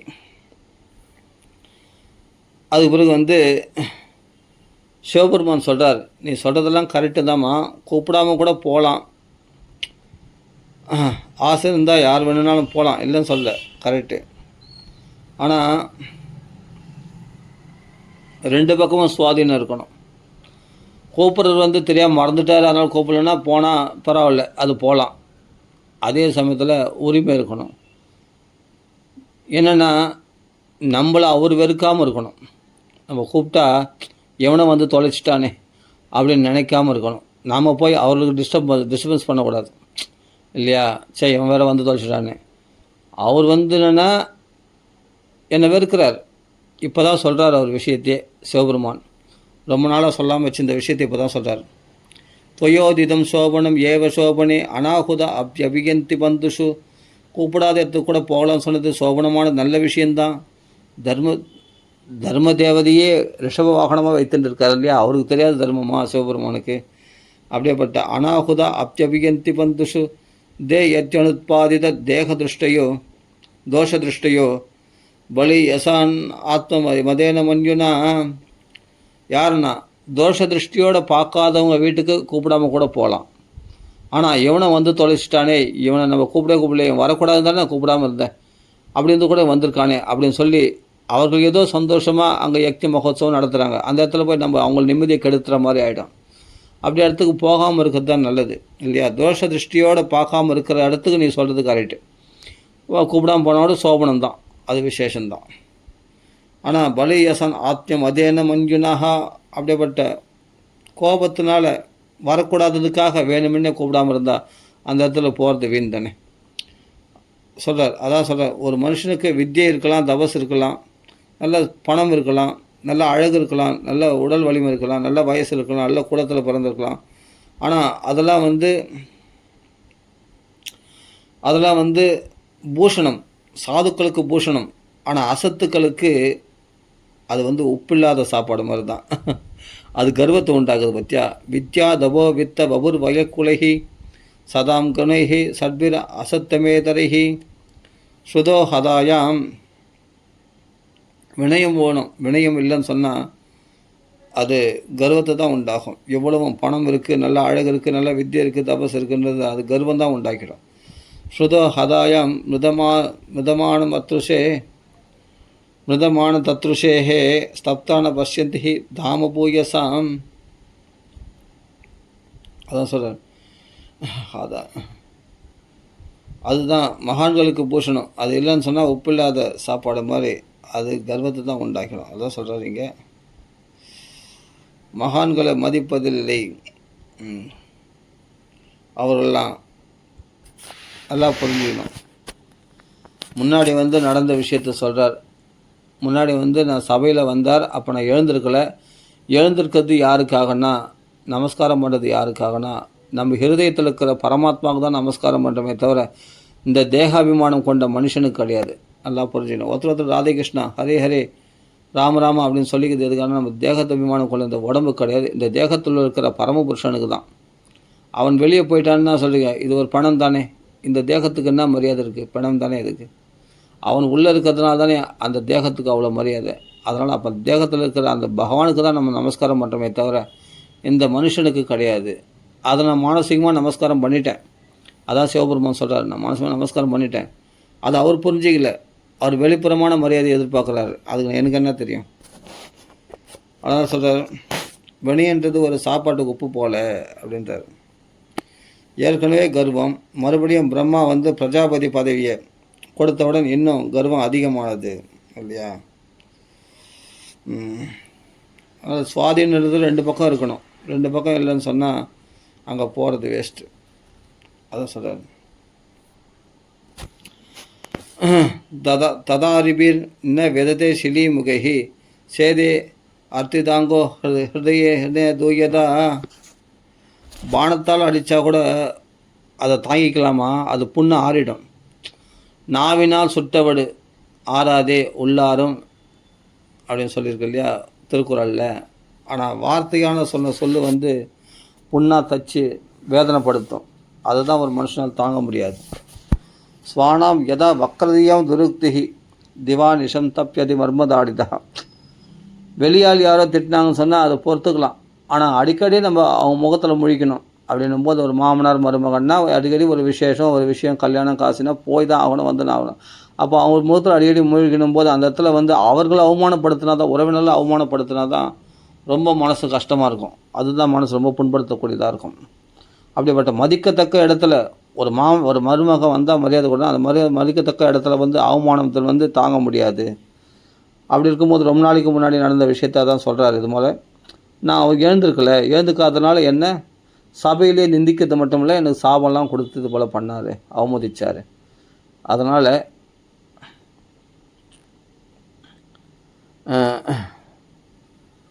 அது மாதிரி வந்து அன்றைக்கு காரணமே இல்லாமல் யாகத்தில் என்ன அவமானப்படுத்தி பேசிவிட்டார் உங்கள் அப்பா அப்படின்னு சொல்கிறார். அதை விஷயத்தை சொல்கிறார்.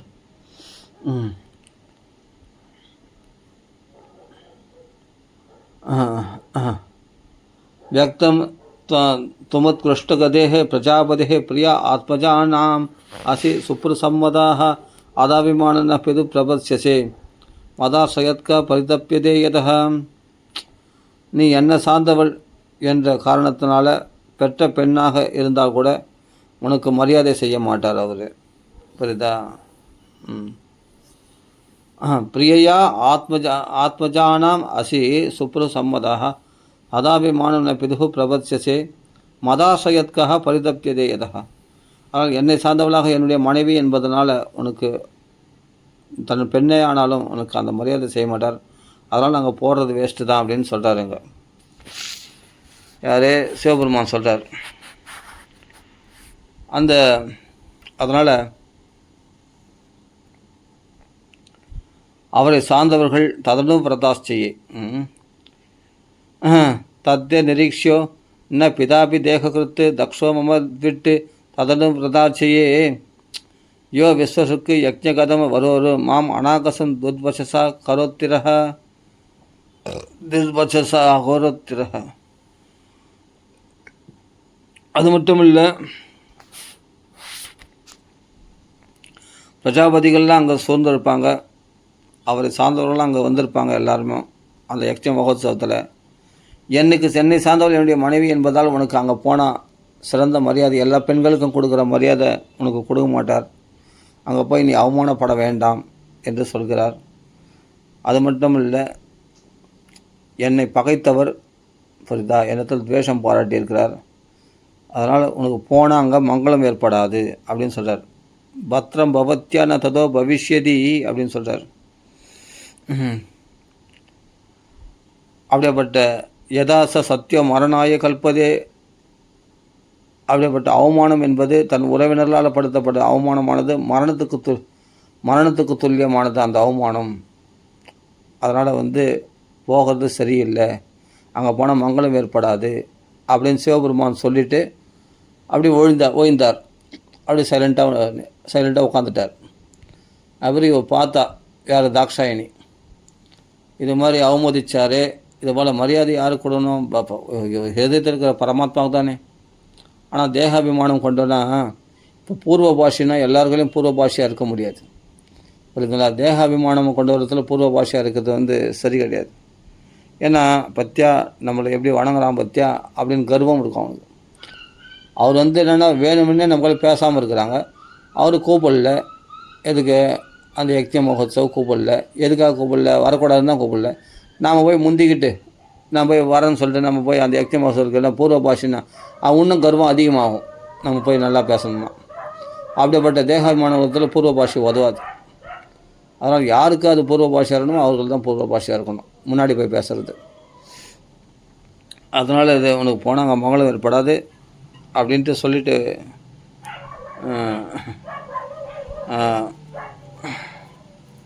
சாதுக்குடில் பேசலாம். ஆனால் மற்றவர்கள் துஷ்டத்தில் வந்து அது பேசக்கூடாது. தேகாபிமானம் கொண்டு துஷ்டத்தில் பேசக்கூடாது பூர்வ பாஷையா அப்படின்னு சொல்கிறாரு. அதனால் இப்படி சொல்லிவிட்டு அவர் சைலண்ட்டாக இருந்துட்டார். அது பிறகு வந்து தாக்ஷாயணி என்ன பண்ணுறா? வெளியே காலை வைக்கிறா, உள்ளே காலை வைக்கிறா, வெளியே காலை வைக்கிறா, உள்ளே காலை வைக்கிறா. நிர்விஷதி நிஷ்கிராமதி நிர்விஷதி நிஷ்கிராமதி நிர்விஷதி நிஷ்கிராமதி நிர்விஷதி. என்னென்னா புத்தியானது என்னென்னா புருஷனை மீறாதே அப்படின்னு தடுக்கிறதான் மனசு ஆனது. ஆனால் அடுத்த நிமிஷம் அப்பா அம்மாவிடம் போ என்று ஒரு கால் இழுக்குதான். அம்மா அப்பாவை பார்க்கணும், ரொம்ப நாளாச்சு, அக்காலாம் பார்த்து எல்லோரும் கணவன் அவங்களாம் வருவாங்க, எல்லாம் நல்ல குடும்பத்தில் கலந்து சந்தோஷமாக இருப்பாங்க. இவருக்குன்னா குடும்பமாக குழந்தை குட்டி, இவருக்கு அப்பா அம்மாவும் கிடையாது, ஒன்றும் கிடையாது சிவபெருமானுக்கு. இவர் வேணா தனி காட்டுராஜா மாதிரி இருப்பார்.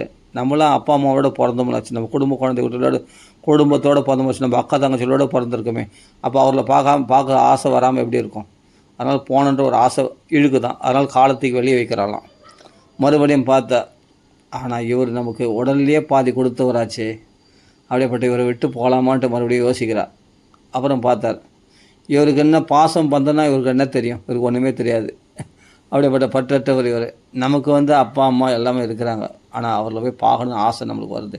சரி, போகணுன்ற ஆசை மறுபடியும் காலத்தை வெளியே வைக்கிறாளாம். எப்படி நிஷ்கிராமதி நிர்விசதி அப்படி போயிட்டு வந்துன்னு இருக்கலாம் சொல்கிறேன். அப்போ புருஷனை மீறாதன்னு ஒரு பக்கம் தடுக்குது, மனசானது அப்பா அம்மா பார்க்கணுன்னு ஆசை துடிக்குது. என்ன பண்ணுறது? சரி, வேறு விதமாக சரி இப்போ போயிடுவோம் ஃபஸ்ட்டு, அப்புறம் சிவபெருமானை சமாதானப்படுத்திக்கலாம் அப்படின்னா அடுத்த நிமிஷம் யோசிக்கிறா. ஆஹா, கோபத்துக்கே ருத்ரோ மஞ்சவே அப்படின்னு சொல்லியிருக்கு ருத்ரசாமத்தில். அப்படி பார்த்தா இவர் கோபத்துக்கே பேர் போனவர். இவர் வரல கோபத்தை போனலாமே, அப்புறம் நீ மன்னிப்பு கேட்குறியா அப்படின்னு சொல்லிட்டு கோவப்பட்டாருன்னா அப்படின்னு உடனே காலத்தை உள்ளே வச்சுட்டாலாம் அடுத்த நிமிஷம். அப்புறமா யாக தரிசனத்துக்காக தானே போகிறோம், நல்ல விஷயத்துக்கு தானே போகிறோம், ஏதோ பாசம் வந்து தான் அப்பா அம்மா பார்க்கறது போகிறோம், யாக தரிசனம் தெய்வ காரியத்துக்கு தானே போகிறோம், அதனால் தடுக்க மாட்டார் அப்படின்னு. அதனால் மறுபடியும் என்ன பண்ணால் சரி போகலான்ட்டு வெளியே காலத்தை வச்சுட்டாலாம் திரும்பி. ஆனால் போயிடலாம், அப்போ திரும்பி இங்கே தானே வரணும், அப்போ ஒரு முகத்தில் தானே முழிக்கணும். அப்போ எங்கே போனேன், எதுக்காக வந்த அப்படின்ட்டு கேட்டாருன்னா நம்ம என்ன சொல்கிறது அப்படின்னு மறுபடியும் காலத்தை உள்ளே வச்சுட்டாலாம். வெளியேற்ற வைக்கிறா, உள்ளே வைக்கலாம். சரி, 10 நாள் ஆன பிறகு கோபம் தணிஞ்சிடும், அதனால் போகலாம்னு சொல்லிட்டு மறுபடியும் காலத்தை வெளியே வைக்கிறாளாம். வெளியே வச்ச உடனே வெளியேற்ற வச்ச உடனே இப்போ கிளம்பி விடலாம் அப்படின்னு. அப்புறம் போனால் 10 நாள் பார்த்து கோபம் தணியலைன்னா என்ன வருது அப்படின்னு சொல்லிட்டு மறுபடியும் காலத்தை உள்ளே வச்சுட்டாலாம்.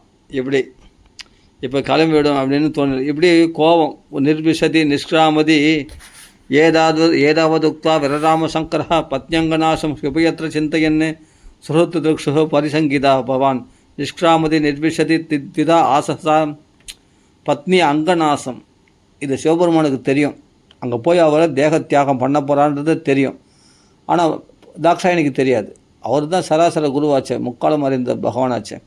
அப்படியே சைலண்ட்டாக இருந்துட்டார். சொல்ல வேண்டியது சொல்லிட்டார். அங்கே போனவனுக்கு மதிப்பு அவமானப்படுத்துவாங்க, நிச்சயமாக மரியாதை ஏற்படாது. எல்லாருக்கும் கொடுக்குற மரியாதை உனக்கு கொடுக்க மாட்டாங்க. ஏன்னா நீ என்னை சேர்ந்தவள், என்னுடைய மனைவி என்பதனால். ஏன்னா இடத்துல பகைமை பாராட்டி இருக்கிறார்.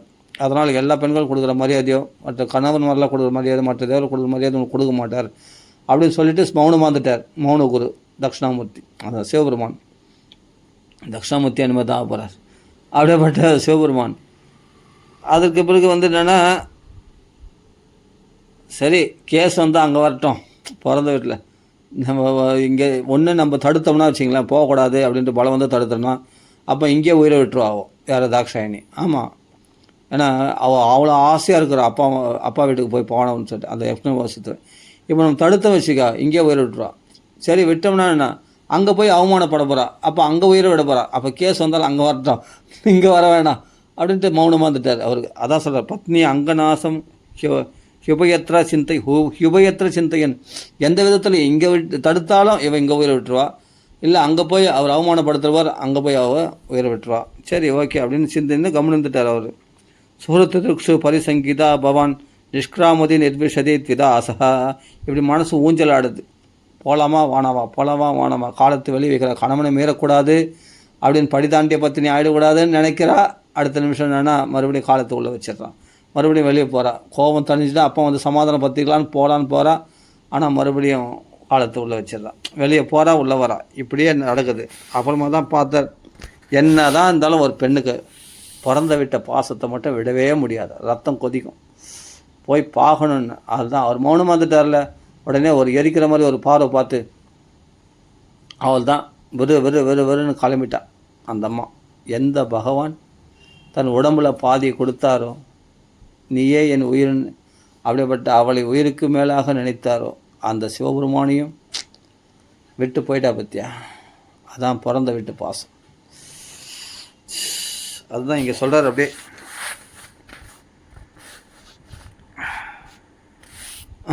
அதான் சொல் பிரேம்னா ஆத்மனோயோ அர்த்தமதாத் சதாம் பிரியா. எவ்வளோ பிரியமாக அவளை வச்சுருந்தார். அர்த்தம் தன்னுடைய பாதி உடம்புல பாதி கொடுத்தாரோ, அர்த்தநாரீஸ்வரர் ஆகிய சிவபெருமான் தன் உடம்புல பாதி கொடுத்தாரோ, அந்த பகவானையே விட்டு போயிட்டா பற்றியா. அதான் ஸ்திரீ சுபாவம், ஸ்திரீ சாபல்யன்றது அதுதான். பிறந்த விட்டு பாசம் விட முடியாது. ஸ்ரீ சாபத்தில் அப்படி போயிட்டாலாம். மூடதீர் கிருஹான் பித்ரோட் அகத்த ஸ்திரைன விமூடதீர் கிருஹான் பிரேம்னா ஆத்மனோ யோ அர்த்த மதாத் சதாம் பிரியா.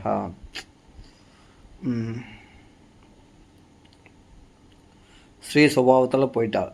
தமன்வ கச்சன் திருத விக்ரமோ சதிம் ஏகாம் ஸ்ரீ நேத்ரா அனுச்சரா சகச. பிறந்த வீட்டுக்கு போனோன்னா கால் பறக்குதான், அப்படியே ஃபாஸ்ட்டாக போதான்.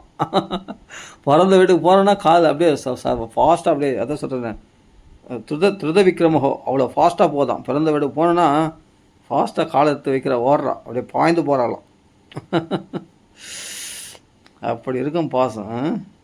அப்படி போன உடனே சிவபெருமான் பார்த்தார், கணவன் மனைக்குள்ளே ஒரு சண்டை நடந்ததுன்னா அது வீட்டுக்குள்ளே இருக்கணும், அது வெளியே 4 பேருக்கு தெரியணும்னு அவசியம் இல்லை. அதனால் சொல்கிறார், நந்திகேஸ்வரர் பூதகணங்கள்லாம் கூட அனுப்பிச்சு வச்சார். நல்ல மேளத்தாள வாத்தியத்தோடு அவளை கொண்டு போய் அவங்க அப்பா வீட்டுக்கு விட்டுவாங்க அப்படின்ட்டு சிவபெருமான் உத்தரவிட்டோன்னே எல்லாரும் அப்போது பார்வதியை தாக்ஷாயணியை மரியாதையாக அழைத்து கொண்டு போகிறார்கள். அதான் சொல்கிறார், ஸ்திரீ நேத்ரான் அனுச்சரகா சகர்ஷசகா. ஆயிரக்கணக்கான சபாஷத யக்ஷா மணிமன் மதாதையா மணிமான் மதாதர்கள் போன்றவர்கள்லாம், நந்திகேஸ்வரர் முதலானவர்கள்லாம், ரிஷபதேவர் நந்திகேஸ்வரர்லாம் அவளை கொண்டு போய் அவங்க அப்பா வீட்டில் கொண்டு போய் வர்றாங்க. அங்கே போனால் எல்லாருக்கும் வரவேற்பு கொடுத்துருக்கான். ஆனால் இவன் வராதுன்னு தெரிஞ்சவொடனே முகத்தை திருப்பிக்கிட்டான். ஒரு வார்த்தை கூட, வாமான்னு ஒரு வார்த்தை கூட கூப்பிடலையா. சௌந்தர்ய சம்பிரஷ்ன சமர்த்த வார்த்தையா மாத்ரா மாத்ரு ஸ்வசுபிஷ்ட சாதரம் தத்தாம் சபர்யாம் வரமாசனம் சசா நாதத்த பித்ரா பிரதினந்திதா சதி. அப்போது அவன்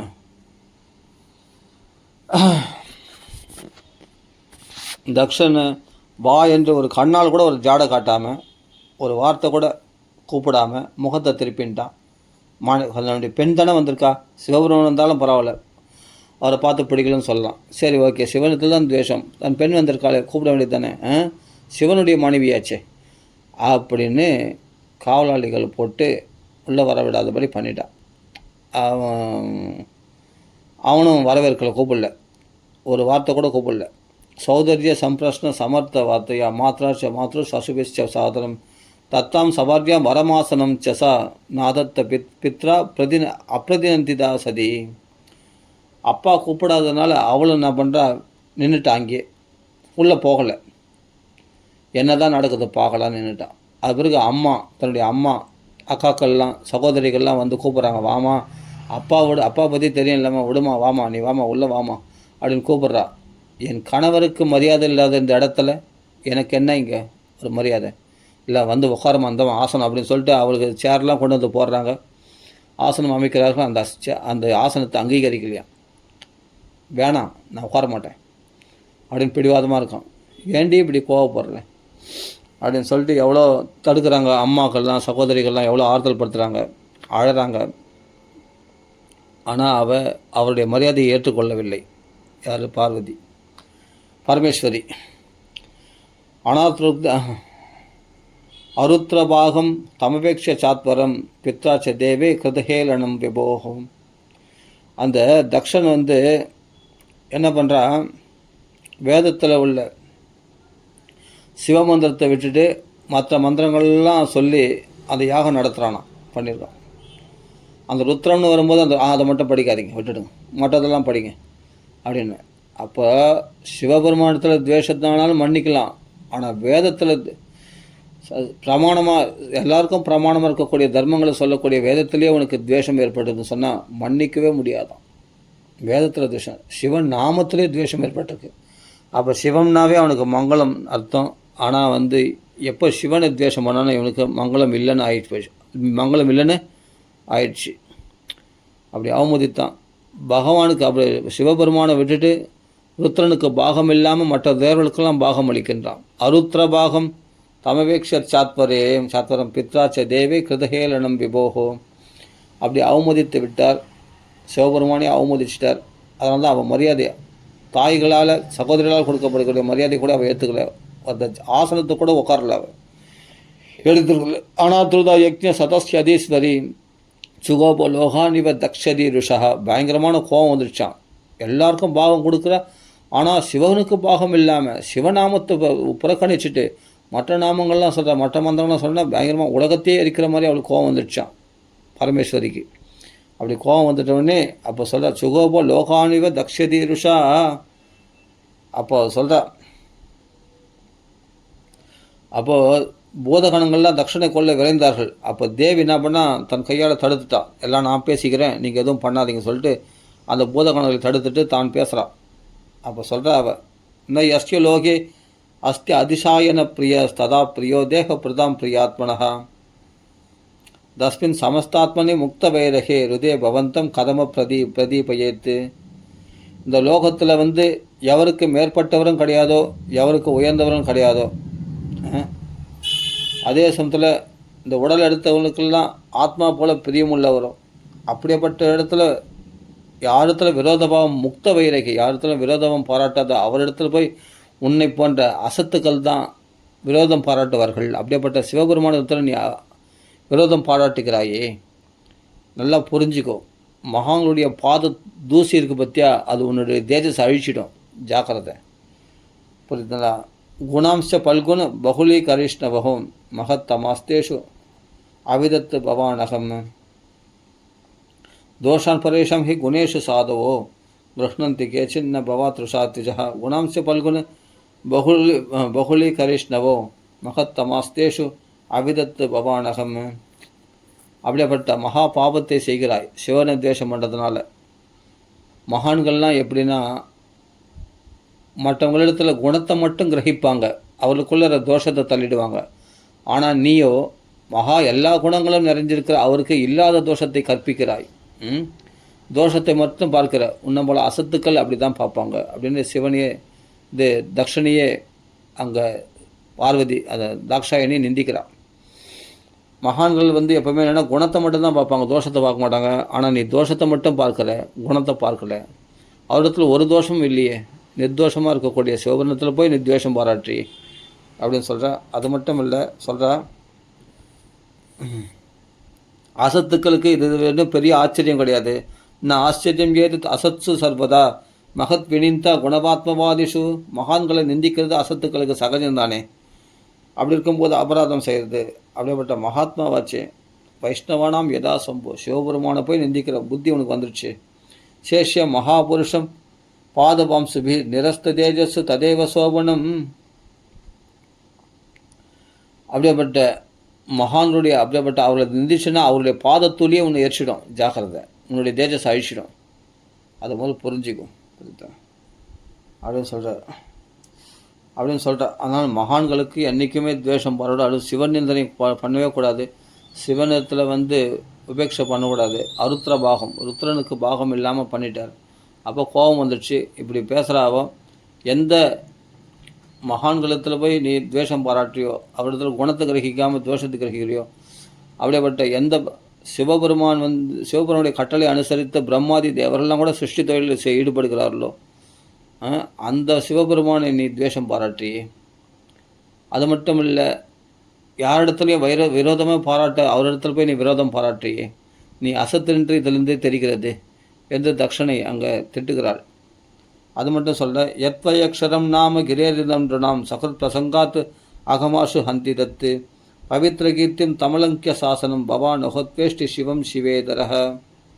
யத்வயக்ஷரம் நாம கிரேரிதம் நாம், எந்த சிவனுடைய நாமத்தை சிவா ஹரா பவான்னு பேச்சு தெரியாமல் சொல்லிட்டா கூட, ஏதோ பேச்சு போக்கில் தெரியாமல் சிவா ஹரா பவான்னு சொல்லிட்டா கூட, அதனால தான் நம்ம சாப்பிட்ற அரிசியில் ஹரியும் சிவனும் அந்த வா சைலண்ட் ஆயிடுச்சு.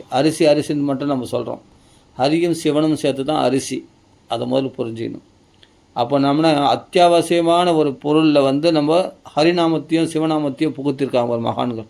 நம்ம முன்னோர்கள்லாம் அப்படி தான் சொல்லியிருக்காங்க. அரிசின்னா ஹரியும் சிவனும். அப்படி பகவான் நாமத்தை அப்படி எப்படியாவது தெரியாமல் ஹரிசிவன்னு சொல்லிட்டு இல்லையா. அதுக்காக தான் நம்ம உணவுப் பொருட்களே ஹரிசிவ அந்த அரிசின்னு பேர் வச்சுருக்கோம். அப்போ அந்த பேரை சொல்கிறதுனாலே நாம் பாவங்கள்லாம் விலகும். அரிசி கொண்டு வந்தியா அரிசிவை கொண்டு வந்தியா அரிசிவை கொண்டு வந்து அரிசி வந்து கடைஞ்சியா அரிசி உழ வச்சியா அப்படின்னு சொல்கிறோம் இல்லையா. அப்போ ஹரியும் சிவனுடைய நாமத்தை குறிக்கின்றது என்று புரிந்து கொள்ளணும். அப்படிப்பட்ட தொயக்ஷரம் அந்த 2 அக்ஷரங்கள் கொண்ட சிவா ஹரா பவான்னு பேச்சு நடுவில் சொல்லிட்டா கூட அவனுடைய பாவங்கள்லாம் போயிடுமே. அப்படிப்பட்ட பவித்திர கீர்த்தியும் அப்படிப்பட்ட பவித்திரமான புகழ்வுடையவராகிய சிவனுடைய போய் நீ நிந்திக்கிறியே. எந்த சிவனுடைய கட்டளை அனுசரித்து மற்ற தேவர்கள்லாம் தங்களுடைய தொழில்களை செய்கிறார்களோ, சிவனுடைய கட்டளை அனுசரித்து எல்லாருமே சிவனுடைய கட்டளை அனுசரிக்கிறார்களோ அப்படிப்பட்டவரை நீ அவமதிக்கிறாயே. அதான் சொல்கிற பவான் அஹோத்வேஷ்டி சிவம் சிவேதரஹா. அதனால்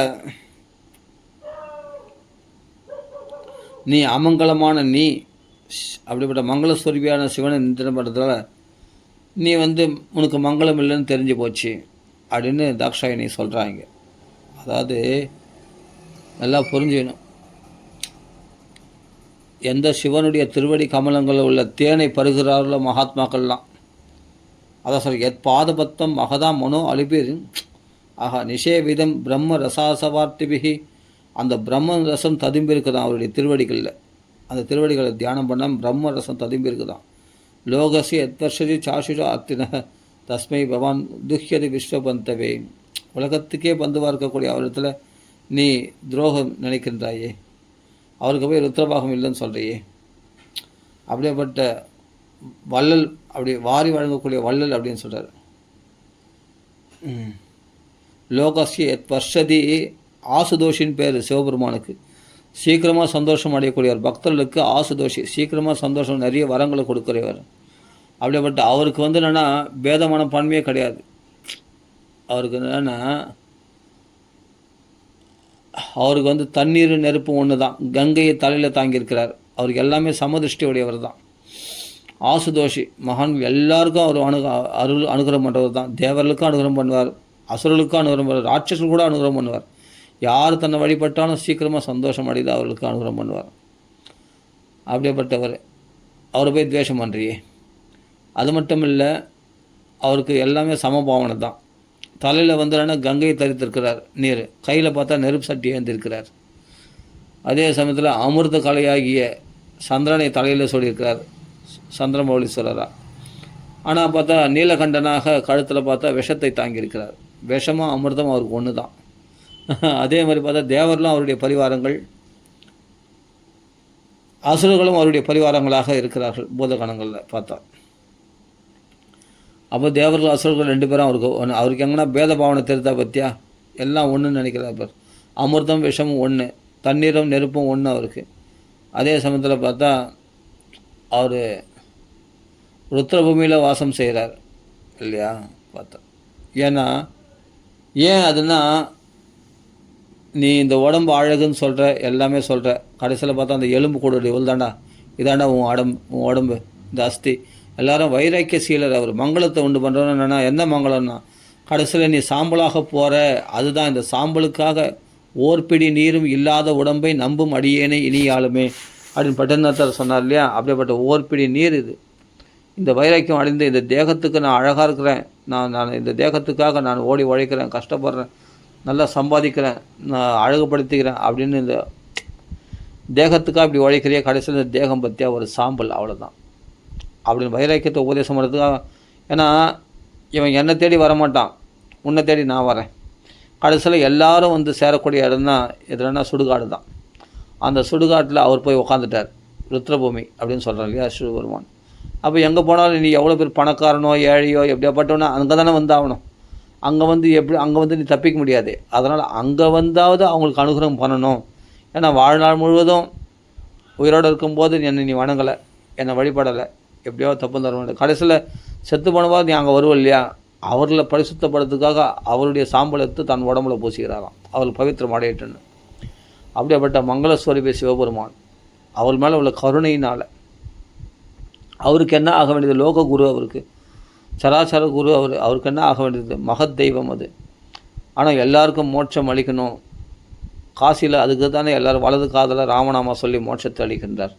அப்படிப்பட்ட சிவபெருமான் உலக நன்மை, அதான் சொல்கிறேன், விரோதபாவமே இல்லாத அவர் முக்த வைரகே, அப்படிப்பட்ட விரோதபாவத்தையே விரோதபாவத்திலிருந்து விடுபட்டவராகி அப்படிப்பட்டவர்கள் துவேஷம் பாராட்டியே அப்படின்னு நீங்கள் சொல்கிறாங்க.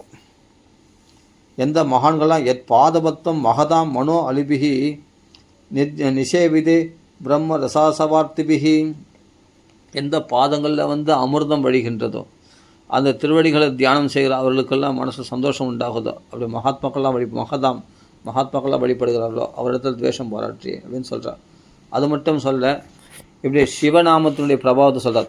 துவயக்ஷரம் நாம நாம் தெரியாமல் பகவான் நாம சொல்லிட்டா கூட அகம் ஆசு ஹந்திதத், உடனே அவருடைய அகம் பாபமானது ஆசு உடனே எரிச்சு சாம்பலாக்கிடுது சிவனுடைய நாமம். அதாவது ஒருத்தன் கடைசி காலத்தில் ஒரு வேடுவன் இருந்தானான். அவன் உயிர் போகிற சமயத்தில் தன் பிள்ளைக்கு உபதேசம் பண்ணானான். அந்த பிள்ளையானவன் என்னன்னா, அப்பா நீ போயிட்டேன்னா நான் எப்படிப்பா பழப்பு நடத்துறது அப்படின்னு சொல்கிறார்.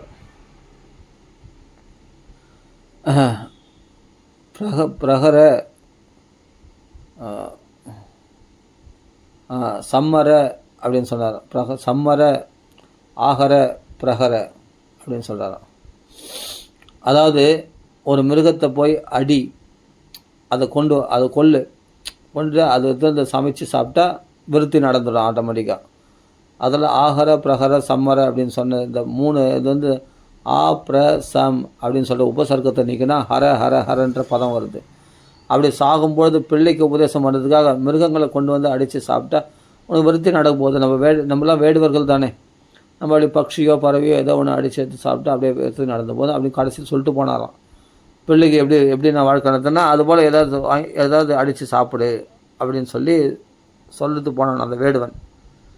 அப்படி பிர சம்மன் அந்த உபசகரம் என்ன ஹர நாமத்தை வருது. ஹர ஹர ஹர ஹர நாம சொன்னதுனால கடைசி காலத்தில் அப்போது கைலாசத்துலேருந்து அவருக்கு விமானம் வந்துதான். விமானம் அந்த வேடுவன் கைலாசத்துக்கு போனான், முக்தி அடைந்தான் என்று சரித்திரம் இருக்குது. அதுபோல் ஹரநாமத்தை தெரியாமல் சொல்லிட்டா கூட அவன் மோட்சத்தை அடைகின்றான். அதாவது எங்கள் அம்மா ஒரு கதை சொல்லுவாங்க, சின்ன வயசில் ஒரு கதை சொல்லுவாங்க. எப்பவும் பார்த்தா அவர் என்ன பண்ணால் கோபுரத்து மேலே போய், அந்த கோபுரம் இருக்குது, அந்த கோபுரத்து மேலே போய் விளக்கேற்றிட்டு வருவார். அந்த கோபுரத்து மேலே ஏறுவார். அப்போல்லாம் ஏறுவாங்க அந்த கோபுரத்து மேலே படிப்படியாக. அந்த கோபுரம் இருக்குது இல்லையா, பெரிய கோபுரம், ராஜகோபுரம் அதுபோல் இருக்கும் இல்லையா சிவனுடைய கோயிலில், அந்த கோபுரத்தில் ஏறி போய் விளக்கேற்றிட்டு வருவார். தினமும் விளக்கேற்றிட்டு வரும்போது என்னென்னா, இவர் போய் ஏறிட்டு வரும்போது அப்போ சிவபெருமானும் பார்வதியும் சொல்கிறாங்க கைலாசத்தில், இன்றைக்கி இந்த பிராமணன் விளக்கேற்ற போகிறான்ல, இன்னையோடு அவனுக்கு கடைசி, அவன் மரணம் அடைய போகிறான் அப்படின்ட்டு பார்வதி அப்போது சிவபெருமான் சொல்கிறார். அப்போ பார்வதி சொல்கிறா, இல்லைங்க அவன் நம்ம தினமும் நம்ம கோயிலில் விளக்கேற்றுறான், அந்த கோபுரத்து மேலே போய் விளக்கேற்றிட்டு வரப்போகிறான், அவனுக்கு எதுவும் ஆகக்கூடாது அப்படின்னு பார்வதி கேட்டுட்டாலாம். அப்போ சிவபெருமான் சொல்கிறார், நான் ஒன்றும் பண்ணுறதுக்கு இல்லை, அவன் சிவசிவா அப்படின்னு சொல்லிட்டு கீழே விழுந்தான், அவன் விழப்போகிறான், அந்த கோபுரத்துலேருந்து கால் தடிக்க விழப்போகிறான், ஆனால் அவன் சிவசிவான்னு சொன்னான், அவனை காப்பாற்றிடுவேன், வேறு ஏதாவது சொன்னால் நம்ம எப்படி காப்பாற்ற முடியும் அப்படின்னு. அப்போ அவன் என்ன பண்ணால் கோபுரத்து மேலே ஏறி விழும்போது ஐயோயோன்னு சொல்லிட்டு விழுந்தானான். கடைசியில் சிவபெருமான் அவனை காப்பாற்ற முடியல. அப்போ தினமும் விளக்கேற்றினா எல்லாம் பண்ணான், ஆனால் சமயத்தில் பகவான் நாம வரல பற்றியா. அப்போ கோபுரத்து மேலே அவ்வளோ இது பண்ணான், ஆனால் அவனுக்கு வீண் கிடையாது. அடுத்த பிறவி அவனுக்கு நல்ல பிறவி கொடுத்து மறுபடியும் அவன் வாக்கில் நாம வரனா சிவனுடைய அனுகிரகம் இல்லாமல் பகவான் அவனொருளாலே அவன்தால் வணங்கின்ற மாணிக்க வாசகர் சொல்லியிருக்கார் இல்லையா. அப்படிப்பட்ட சிவனவன் என் சிந்தையில் நின்ற அதனால் அவனொருளாலே அவன்தால் வணங்கி அப்படின்னு சொல்கிறார் இல்லையா மாணிக்க வாசகர் சிவபுராணத்தில். அப்படிப்பட்ட சிவனுடைய பிரபாவம் அப்படிப்பட்டது. அதனால் 63 நாயன்மார்கள்லாம் எப்படிலாம் பகவானுக்கு சேவை செய்திருக்காங்க சிவபெருமானுக்கு யோசிச்சு பாருங்கள். அப்படிப்பட்ட சிவனுடைய பெருமையை பறக்க சொல்லியிருக்கு. அந்த சிவநாமத்தை சொல்லாதனால கடைசியில் அவன் அதோகதியாக ஐயோன்னு சொல்லி விழுந்ததுனால கீழே விழுந்துட்டான். ஆனால் அவன் பண்ண பூஜை வீண் போகல. அடுத்த ஜென்மாவில் அவனுக்கு மறுபடியும் பகவான் நாம சொல்கிற பாக்கியம் கொடுத்து அவனை பகவான் கரையத்தில் அது அப்புறப்பட்ட விஷயம். எதுக்கு சொல்ல வரேன்னா, மற்ற நேரத்திலலாம் பகவானுக்கு பூஜை பண்ண இந்த நாமத்தை விட்டுட்டா அந்த மனுஷனுடைய கதி எந்த நிலைமை ஆடுது பற்றியா? இது எங்கள் அம்மா சொல்லுவாங்க இந்த கதை. அவன் சிவசிவான்னு விழுந்தான்னா கண்டிப்பாக நான் காப்பாற்றிடுவேன். அவன் வேறு ஏதோ சொல்லிட்டு விழுந்தேன் விதியே நினச்சின்னு விழுந்தான்னா அதுதான் அடைவான் அப்படின்னு சொல்லிட்டு சொன்னான். அதே மாதிரி பார்வதி பார்த்துட்டு இருக்கும்போது அது மாதிரி சொல்லி விழுந்தான். அதனால் பகவான் நாம சிவநாமத்தை சொன்னால் உடனே சிவபெருமான் தாங்கியிருப்பார் கண்டிப்பாக. அதாவது இதெல்லாம் ஸ்கந்த புராணத்தில் சொல்லப்பட்டிருக்குது. பகவான் நாமம் சொன்னதுனாலே அந்த நந்திகேஸ்வரர் சிலை இருக்கு இல்லையா, அது அப்படியே எழுந்து புல்லெல்லாம் சாப்பிட்டு தான். ஸ்கந்த புராணத்தில் வருது இது. அப்போது மதுள் செவரில் இருக்கக்கூடிய அந்த பிரகாரத்தில் இருக்கக்கூடிய நந்திகேஸ்வரர் இப்போ நான் சிவநாமத்தை சொல்லிகிட்டே இருந்தார். சிவநாமத்தை சொன்னால் சாப்பிடுன்னு சொன்னால் சிவநாமம் சொன்ன உடனே அது அந்த நந்திகேஸ்வரர் புல்லெல்லாம் சாப்பிட்டாராம் ஒரு பக்தர் அந்த சிவநாமத்தை சொன்னதுனால சொல்கிறேன். அது மாதிரி சிவநாமத்தினுடைய பிரபாவம் நிறைய இருக்குது. ஸ்கந்த புராணத்தில் நிறைய சொல்லியிருக்கு. தெரியாமல் கூட சிவநாமத்தை சொல்லிட்டா கூட அவன் மாம்ச பக்ஷணம் பண்ணுறவனாக இருந்தாலும் சரி, அவன் துஷ்டனாக இருந்தாலும் சரி, அவன் பவித்திரம் ஆகிடுவான் அப்படின்னு சாஸ்திரங்கள் சொல்லியிருக்கு. அது எந்த நாமம் இருந்தாலும் சரி, ராமராமான்னு 2 அக்ஷரங்களோ, கிருஷ்ணான்றதும் 2 அக்ஷரம் தான். ஹரிஹரின்னு சொன்னாலும் சரி, ஹரஹரன்னு சொன்னாலும் சரி, சிவசிவா ஹர பவா அப்படின்னு சொன்னால் கூட சரி, பகவான் நாமத்தை சொல்லிட்டா அவனுடைய பாவங்கள் உடனே எரிஞ்சு சாம்பலாயிடும். அதுதான் சொல்கிறேன், நாம சங்கீர்த்தன வேசிய சர்வ பாவபரணாசனம் பிரணாம துக்க சமனகா தம் நாமமே ஹரிமரம். இப்படி சதிதேவி அந்த சிவபெருமானை நிந்திச்சு அவரை நிந்திச்சு தக்ஷனை பார்த்து சொல்கிறா, இப்படி பகவான் நாமத்தை தெரியாமல் சொல்லிட்டா கூட அவர் கரையேறி விடுவார் இல்லையா, அந்த சிவநாமத்தை சொல்லக்கூடாது நீ அப்படிப்பட்ட யாகம் நடத்துறியே நீ, இது யாகமே இல்லை, இது கொலை நடக்கக்கூடிய இடம், இது சிவமே இல்லை, சவம்தான், நீ சவமாக போகிறாய் என்று தெரிந்து விட்டது என்று தக்ஷனை நிந்தித்து சொல்கிறார். உண்மையிலே சிவனிந்தை கேட்குற காது பொத்துன்னு அந்த இடத்த விட்டு கர்ணோபிதாய நெறியாத்திய தகல்ப ஈசே, சிவனுடைய நிந்தனை பண்ணுறேன்னு சொன்னால் சக்தி இல்லைன்னா உடனே காதை பொத்து அந்த இடத்துல சிவசிவா சிவசிவான்னு காதை பொத்துன்னு அந்த இடத்த விட்டு ஓடி போகணும். தர்மாத் விதர்யன் ஸ்ரீவிர் ரிபிர் அஸ்தியமானே சிந்தியார் பிரசக்கிய ரசதிம் அசதிம் பிரபுச்சேத் ஜிஹ்வாம் அசுன் அபி ததோ விசுஜேத் ச தர்மஹா. சிவனிந்தனை கேட்டு அங்கே இருக்கிறான்னு சொன்னால் அவன் பாபங்களை சேர்த்து கொள்கிறான். அதனால் அப்படி சிவனிந்தனை கேட்டால் அவன் சக்தி இருந்தால் அவன் உயிரை விட்டுடணும். இல்லை உனக்கு சக்தி இருந்தால் அவனுடைய நாக்கை இழுத்து வச்சு அறுத்துடணும். சிவனிந்தனை பண்ணுறவனுடைய நாக்கை இழுத்து வச்சிடணும், இல்லை அவனை வதம் பண்ணிடலாம். இதுதான் தர்மமாக சொல்லப்பட்டிருக்கிறது. இல்லை உனக்கு சக்தி இல்லைனா அந்த இடத்துல நிற்காத, காதை பொத்தின்னு சிவசிவான்ட்டு அது காதை பொத்தின்னு ஒரே வட்டம் ஓடிட்டு அப்படி செய்கிறது தான் இதான் தர்மம் என்று சொல்லப்படுகிறது. அது மட்டும் அப்படின்னு சொல்லிவிட்டு, அதனால் சிவனிந்தனை கேட்கிற அத்தனை பேரும் இங்கே தண்டனை அனுபவிக்கப் போகிறார்கள் தேவர்கள் என்று அவர் சொல்கிறார். ஏன்னா சிவனிந்தனை கேட்குற எல்லாரும் கம்முன்னு இருக்காங்களே வேடிக்கை பார்த்துன்னு, அப்போ சிவனிந்தனை பண்ணுறதுல காது பொத்தின்னு சிவசிவான்னு சொல்லிட்டு ஓடிடணுமா. அப்போ சொல்கிறார், ஆனால் சக்தி இருந்தால் நாக்கு எழுத்து வச்சு அறுத்தணும், இல்லாட்டி அவனை வதம் பண்ணிடணும் சிவனிந்தனை பண்ணுறோன்னு. ஆனால் அப்பாவாக போயிட்டார் தக்ஷன், அதனால் வதம் பண்ண முடியாது, நாக்கு எழுத்து வச்சு அறுக்க முடியாது. அதனால் என்ன பண்ணுறான்னா, உன்னுடைய உடம்புல உண்டான இந்த ஒரு தேகமாகிய இந்த தாக்ஷாயினி என்ற தேகமாகிய இதை நான் விட்டுவிடப் போகிறேன். ஏன்னா நாளைக்கு பின்னாடி ஒரு காலத்தில் தாக்ஷாயணி அப்படின்னு என்னை கூப்பிடுவார். இப்போ நான் போனால் என் கணவர் சேர்த்துப்பார், ஏன்னா அவமானப்பட்டது நான் தான். அப்போ கணவர் போனால் கண்டிப்பாக சேர்த்துக்கிட்டால் கூட நாளைக்கு ஏதாவது ஒரு பேச்சுவாக்கில் ஒரு விளையாட்டாக பேசும்போது தாக்ஷாயணி நீ தக்ஷனுடைய பெண்ணு தானே, வேறு எப்படி பேசுவேன், ஏதாவது ஒரு சின்ன ஒரு சின்ன சண்டை ஒரு பிணை கலகம் வந்தால் கூட இது தக்ஷனுடைய பெண்ணு தானே, கண்டிப்பாக இந்த அகங்காரம் உனக்கு இருக்குதான்னு செய்யும் அப்படின்னு ஏதாவது ஒன்று சொல்லிட்டாருன்னா விளையாட்டாக சொல்லிட்டா கூட அன்றைக்கி நான் இந்த உடம்பு வச்சுருக்கேன். சிவனுக்கு துவேஷம் பண்ணுற அப்படிப்பட்ட அவருடைய உடம்புலேருந்து வந்த இந்த உடம்பை நான் வச்சுன்னு இருக்க மாட்டேன், அன்றைக்கி நான் உயிரை விட்டுருவேன் இல்லையா. அதுக்கு அவ்வளோ நாள் நான் காத்துருக்க மாட்டேன், அதனால் நான் இன்றைக்கே உயிரை விட போகிறேன் அப்படின்னு சொல்லி அவள் சொல்கிறா. கோத்திரம் ததீயம் பகவான் விஷத்வஜோ தாக்ஷாயணி இத்தியாக யதா சுதுர்மனாக வியபேத நர்ம ஸ்மிதம் ஆசு தத்யகம் யுத்ஷக்ஷே ஏதத் குணபம் त्वदङ्गजम्. அதாவது உன்னுடைய அங்கத்திலேருந்து வந்த இந்த உடம்பை வந்து அன்றைக்கி விளையாட்டாக ஏதாவது பேசும்போது கூட தாக்ஷாயினி அப்படின்னு சொல்லிட்டாருன்னா, நீ தக்ஷனுடைய பெண்ணு தானே, இப்படி தானே இருப்ப அப்படின்ட்டு விளையாட்டாக சொன்னால் கூட அன்றைக்கி நான் உயிரை விட்டுடுவேன். அதை தாங்க முடியாது. விபேதம் நர்மஸ்மிதம் ஆசு தத்யகம், அன்றைக்கி நான் விட்டுடுவேன். விசுக்ஷே ஏடத் குணமும் ததங்கஜம், அதை நான் இப்போயே விட்டுறேனே அப்படின்னு சொல்லிட்டு யோக சக்தியினால், குண்டலி சக்தியினால் ஆதார சக்கரங்களை மேலே ஏற்றி சிதா உதேச்சியம் நிஷசாத சாந்த வாக்கு, வடக்கு திக்கை நோக்கி சிவபெருமானை தியானம் பண்ணிட்டு அந்த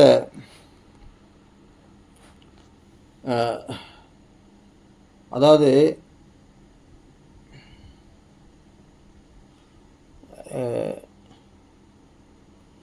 சிவநந்தனை கேட்ட பரிகாரமாக சிவநாம பிரபாவத்தை கூறினாள் அவர். இவ்வளோ நாள் சிவநாம பிரபாவத்தை கூறினதுனால எதுக்கான சிவர் நிந்தனை கேட்டதுக்கு உடனே அந்த இடத்துல கண்டித்து நம்ம அந்த பகவான் நிந்தனை கேட்டால் பகவானுடைய பெருமைகளை அங்கே பேசணும், பேசி அதை நிரூபிச்சுட்டு அதுக்கு பிறகு தான் அவன் என்ன பண்ணுறா, அதை கேட்டதுடைய தோஷத்தையும் போக்கிறதுக்காக தன் தேகத்தை விடுகின்றாள்.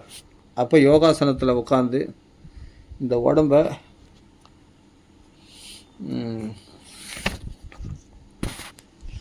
ஆசமனம் அப்படி பொன்னிறத்தில் பட்டு அணிந்திருந்தாலும் அந்தமா ஸ்பிருஷ்வா ஜலம் பீத துகூல சம்பிரதா நிமில்ய திருக் யோக பதம் சமாவிஷத்து, அப்படிப்பட்ட வடக்கு திக்கை நோக்கி சிவபெருமானை தியானித்து கொண்டு அந்த தேகத்தை பஸ்மமாக எரித்து விட்டாள்.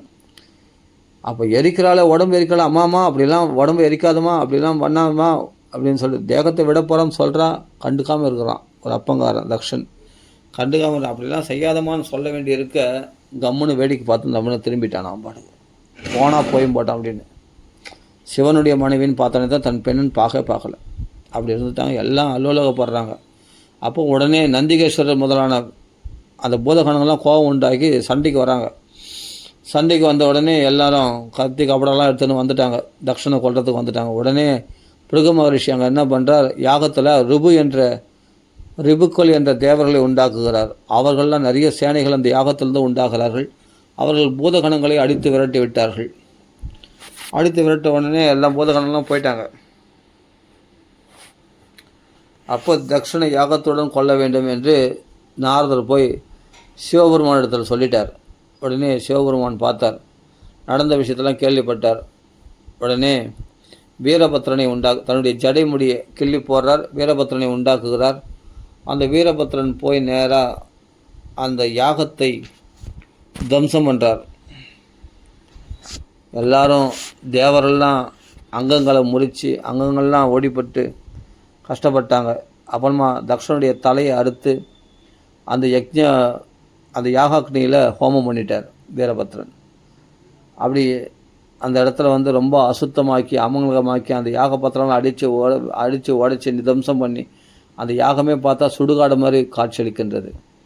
அது யாரோ ஒருத்தர் பல்ல கட்டினாராம், அவருடைய பல்ல தட்டிட்டார் வீரபத்ரன். மீசையை முறுக்கினாராம் ஒருத்தர், அவருடைய மீசையை பிடுங்கிட்டார்.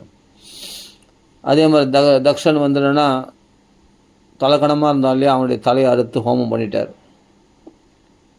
இப்படிலாம் நடந்த பிறகு தம் கிம் கரோமிதி கிருணந்தமாக பத்தாஞ்சலிம் பகவான் பூதநாதா தக்ஷம் சயக்ஞம் ஜஹித் தத் மத்படானவம் துவம் அக்ரணே ருத்ரபடாம் சகோமே ஆக்ஷப்தே ஏவம் குபிதேன மன்யுனா சதேவம் தேவம் பரிச்சக்கிரமே விபுமம்.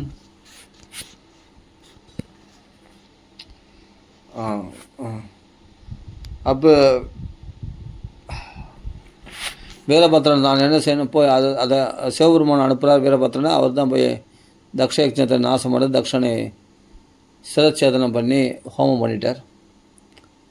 எப்படி அந்த யக்ஞமானது தேவரெல்லாம் கை கால் ஒடிஞ்சு முறிப்பட்டு அடிபட்டு வேதனைப்பட்டு ஓடிவிட்டார்கள் எல்லாமே, தேவரெல்லாம் அங்கே வந்தவர்கள் எல்லாமே.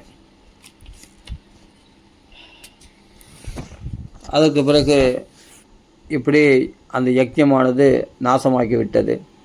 கொஞ்ச நாள் போச்சு. இவர் இப்போ மனைவி இல்லையே, தாக்ஷாயணி இல்லையே, அதனால் தனித்து தட்சிணாமூர்த்தியாக அவள் வந்து வடக்கு திக்கை நோக்கி உட்காந்துருந்தா இல்லையா, அவள் சிவபெருமான் தெற்கு திக்கை நோக்கி உட்கார்ந்து கொண்டிருக்கிறார். தூர தட்சிணாமூர்த்தியாக பிரகாசிக்கிறார் கைலாசத்தில். அந்த சமயத்தில் பிரம்மதேவர் வரார். பிரம்மதேவர் வந்து அங்கே பார்த்தா பலவிதமான அழகழகான மயில்கள் குயில்கள் தான் ஆடுகிறது. அந்த வனத்தை சோபையை, அந்த கைலாசத்துடைய சோபையை வர்ணிச்சுட்டே ரொம்ப அருமையாக வர்ணிக்கிறார். அதெல்லாம் பார்த்துட்டே வரார். அப்புறமா வந்து பார்த்தா சிவபெருமான் எப்படி இருக்காருன்னா, கோபம் அடங்கின யமன் போல இருக்காராம் சொல்கிறார். தியக்தம் வர்ஷாம் இவாந்தகம் அப்படின்னு பதம் இருக்குது. தஸ்மின் மகா யோகமயே முமுக்ஷ சரணே சுராக தத்ருஷ சிவம் ஆசினம் தியக்தாமர்ஷம் இவாந்தகம். எப்படி இருக்காரு அங்கே? யோக வடிவமாக இருக்கக்கூடிய இடது காலத்தை வலது தொடையில் போட்டுண்டு சின்முத்திரையை தாங்கிண்டு மௌன குருவாக சனகாதி முனிவர்கள் நாரதற்கெல்லாம் உபதேசம் செய்து கொண்டு மௌனத்திலே அப்படி அமர்ந்து கொண்டிருக்கிறார். உடனே பிரம்மதேவர் வந்து ஸ்தோத்திரம் செய்தார். ஸ்தோத்திரம் செய்து சிவபெருமானத்தில் வந்து கேட்குறார்.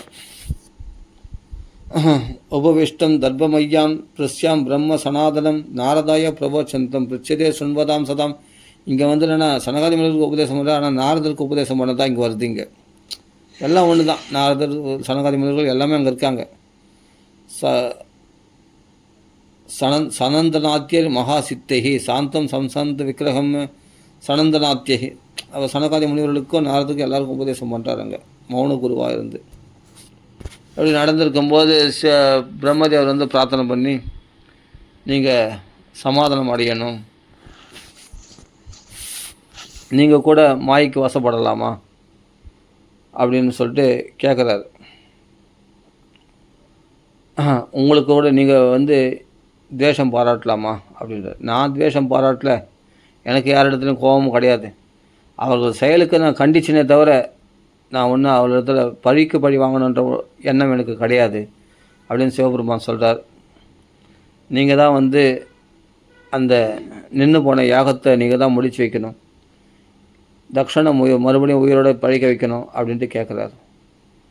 சரி அப்படியே செய்கிறேன் அப்படின்னு சொல்லிட்டு வந்துட்டார் சிவபெருமான். ஆனால் தக்ஷனை எழுப்புறார். ஆனால் ஆட்டு முகத்தோடு எழுப்புறார். அவர் கோபம் ஒன்றும் கிடையாது, எனக்கு கோபம் கிடையாதுப்பா, தாராளமாக நான் செய்கிறேன் அப்படின்னா செய்யுங்க. அதுதான் தேவர்களுடைய அங்கங்கள்லாம் அங்கப்பூர்த்தியாக அடைந்தார்கள் தேவரெல்லாம். அதே சமயத்தில் பல்லு போய்ச்சில் ஒருத்தருக்கு அவருக்கு வந்து மாவை மட்டும் பக்ஷி கட்டும் என்று சிவபெருமான் அனுகிரகம் பண்ணுறார். தக்ஷனை வந்து ஆட்டுத்தலையோடு உயிர் பழிக்க வைக்கிறார்.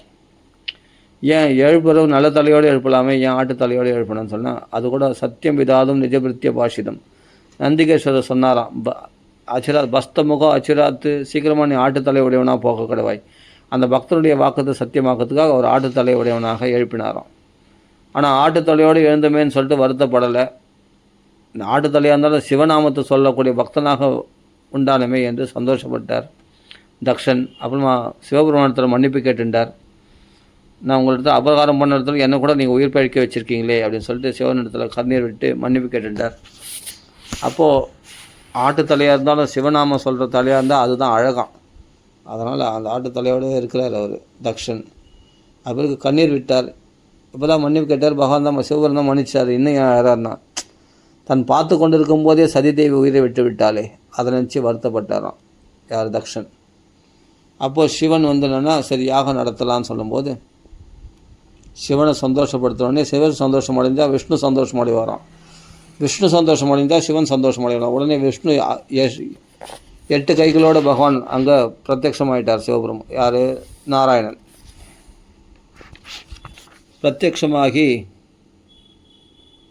பிரத்யக்ஷமானவுடனே எல்லா தேவர்களும் கந்தவர்கள் எல்லாருமே ருத்ரர்கள் சிவபெருமான் பிரகுரு பிரம்மதேவர் இந்திரன் எல்லா தேவர்களும் பகவானை நோக்கி ஸ்தோத்திரம் செய்கிறார்கள் சாக்ஷாத் நாராயணனை.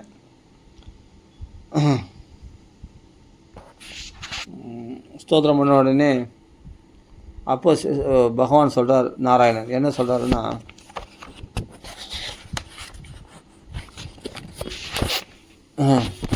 யதா புமான்ன ஸ்வாங்கேஷு சிர பாணிஷு குவச்சித்து பாரக்கிய புத்தியம் குருதே ஏவ பூதேஷு மத்பரஹா. எப்படி இந்த உடம்புல வந்து இந்த கை கால் இவைகள்லாம் ஒன்றா சேர்ந்தால் தான் உடம்புன்னு பேர். இதில் வந்து கை வேறு கால் வேறு தனித்தனியாக பிரிக்க முடியுமா? அது மாதிரி சிவனையோ பிரம்மதேவரையோ அல்லது விஷ்ணுவையோ மற்ற ஜீவராசிகள் கூட பேதம் பார்க்கக்கூடாது. எல்லாம் சேர்ந்தது தான் ஒரு பூர்ணமானது, இல்லை பூர்ணத்துவம் உடையது. இதில் கை வேற கால் வேறெல்லாம் இருந்தால் அது உடம்பாகுமா? கை கால்லாம் சேர்ந்தால் உடம்பு இல்லையா? அப்படின்னும் போது அதில் பேதம் மனப்பான்மை கூடாது அப்படின்னு சொல்கிறார். எதா புமான்ன ஸ்வாங்கேஷு சிர பாண்டியாதிஷு கொச்சித்து, தலையோ அல்லது கைகளோ கால்களோ வேறுபடுத்தி பார்க்க முடியாது, எல்லாம் சேர்ந்தது தான் உடம்பு இல்லையா? அதனால் சிவனுக்கும் விஷ்ணுவுக்கும் பேதம் கிடையாது அப்படின்னு புரிஞ்சிக்கணும். அப்படி பகவானை வழிபடணும் அப்படின்னு சொல்கிறார். எதா புமான்ன சுவாங்கேஷு சிறப்பாண்டியாதிஷு கொச்சத்து, எப்படி பேதம் பார்க்க மாட்டானோ அதே மாதிரி பாரக்கிய புத்தியம் குருதே ஏவ பூதேஷு மத்பரகா, மற்ற ஜீவராசிகள் என்னையும் வேறுபடுத்தி பார்க்க மாட்டான். அதனால் சொல்கிறார், இங்கே திரையானாம் ஏகபாவானம், மும்மூர்த்திகளையும் ஒன்றாக பார்க்க வேண்டுமா. அப்படி யார் பார்க்குறாங்களோ சர்வபூதாத்மனாம் பிரம்மன் சாந்தி அதிகச்சதி, அவர்கள் மனசு தான் சாந்தி கிடைக்கும். எல்லா ஜீவராசிகளும் மும்மூர்த்திகள் மட்டும் இல்லை, மற்ற ஜீவராசிகளையும் கிருஷ்ணனுடைய அங்கங்களாக பகவானுடைய அங்கங்களாக சேர்த்து பார்க்க ஆரம்பித்தோம்னு சொன்னால், இந்த உடம்புல இருக்கிற அங்கங்கள் தானே இந்த கை கால் தலை எல்லாமே. இன்சான் உடம்புக்கு தலையே சிரசே பிரதான்னு சொல்கிறோம். அந்த சிரசை நாராயணனாக இருக்கிறான், அவருடைய அங்கங்களாக தான் மற்ற தேவர்களாக இருக்காங்க. அந்த அங்கங்களை வேறுபடுத்தி பார்க்க முடியாது இல்லையா? அது மாதிரி மற்ற தேவர்களையோ மற்ற ஜீவராசிகளோட பகவானை விட்டு வேறுபடுத்தி பார்க்கக்கூடாது அப்படின்னு இந்த நாராயணனே சொல்கிறார். திரையானாம் ஏகபாவானம் யோன பஷ்யதி வைபிதாம் சர்வபூதாத்மனாம் பிரம்மன் சாந்தி அதிகச்சது. அப்படி யார் எல்லாம் பகவானுடைய அம்சமாக பார்க்கிறார்களோ அவர்கள் மனசு தான் சாந்தி அடையும் என்று இங்கே சொல்கிறார்.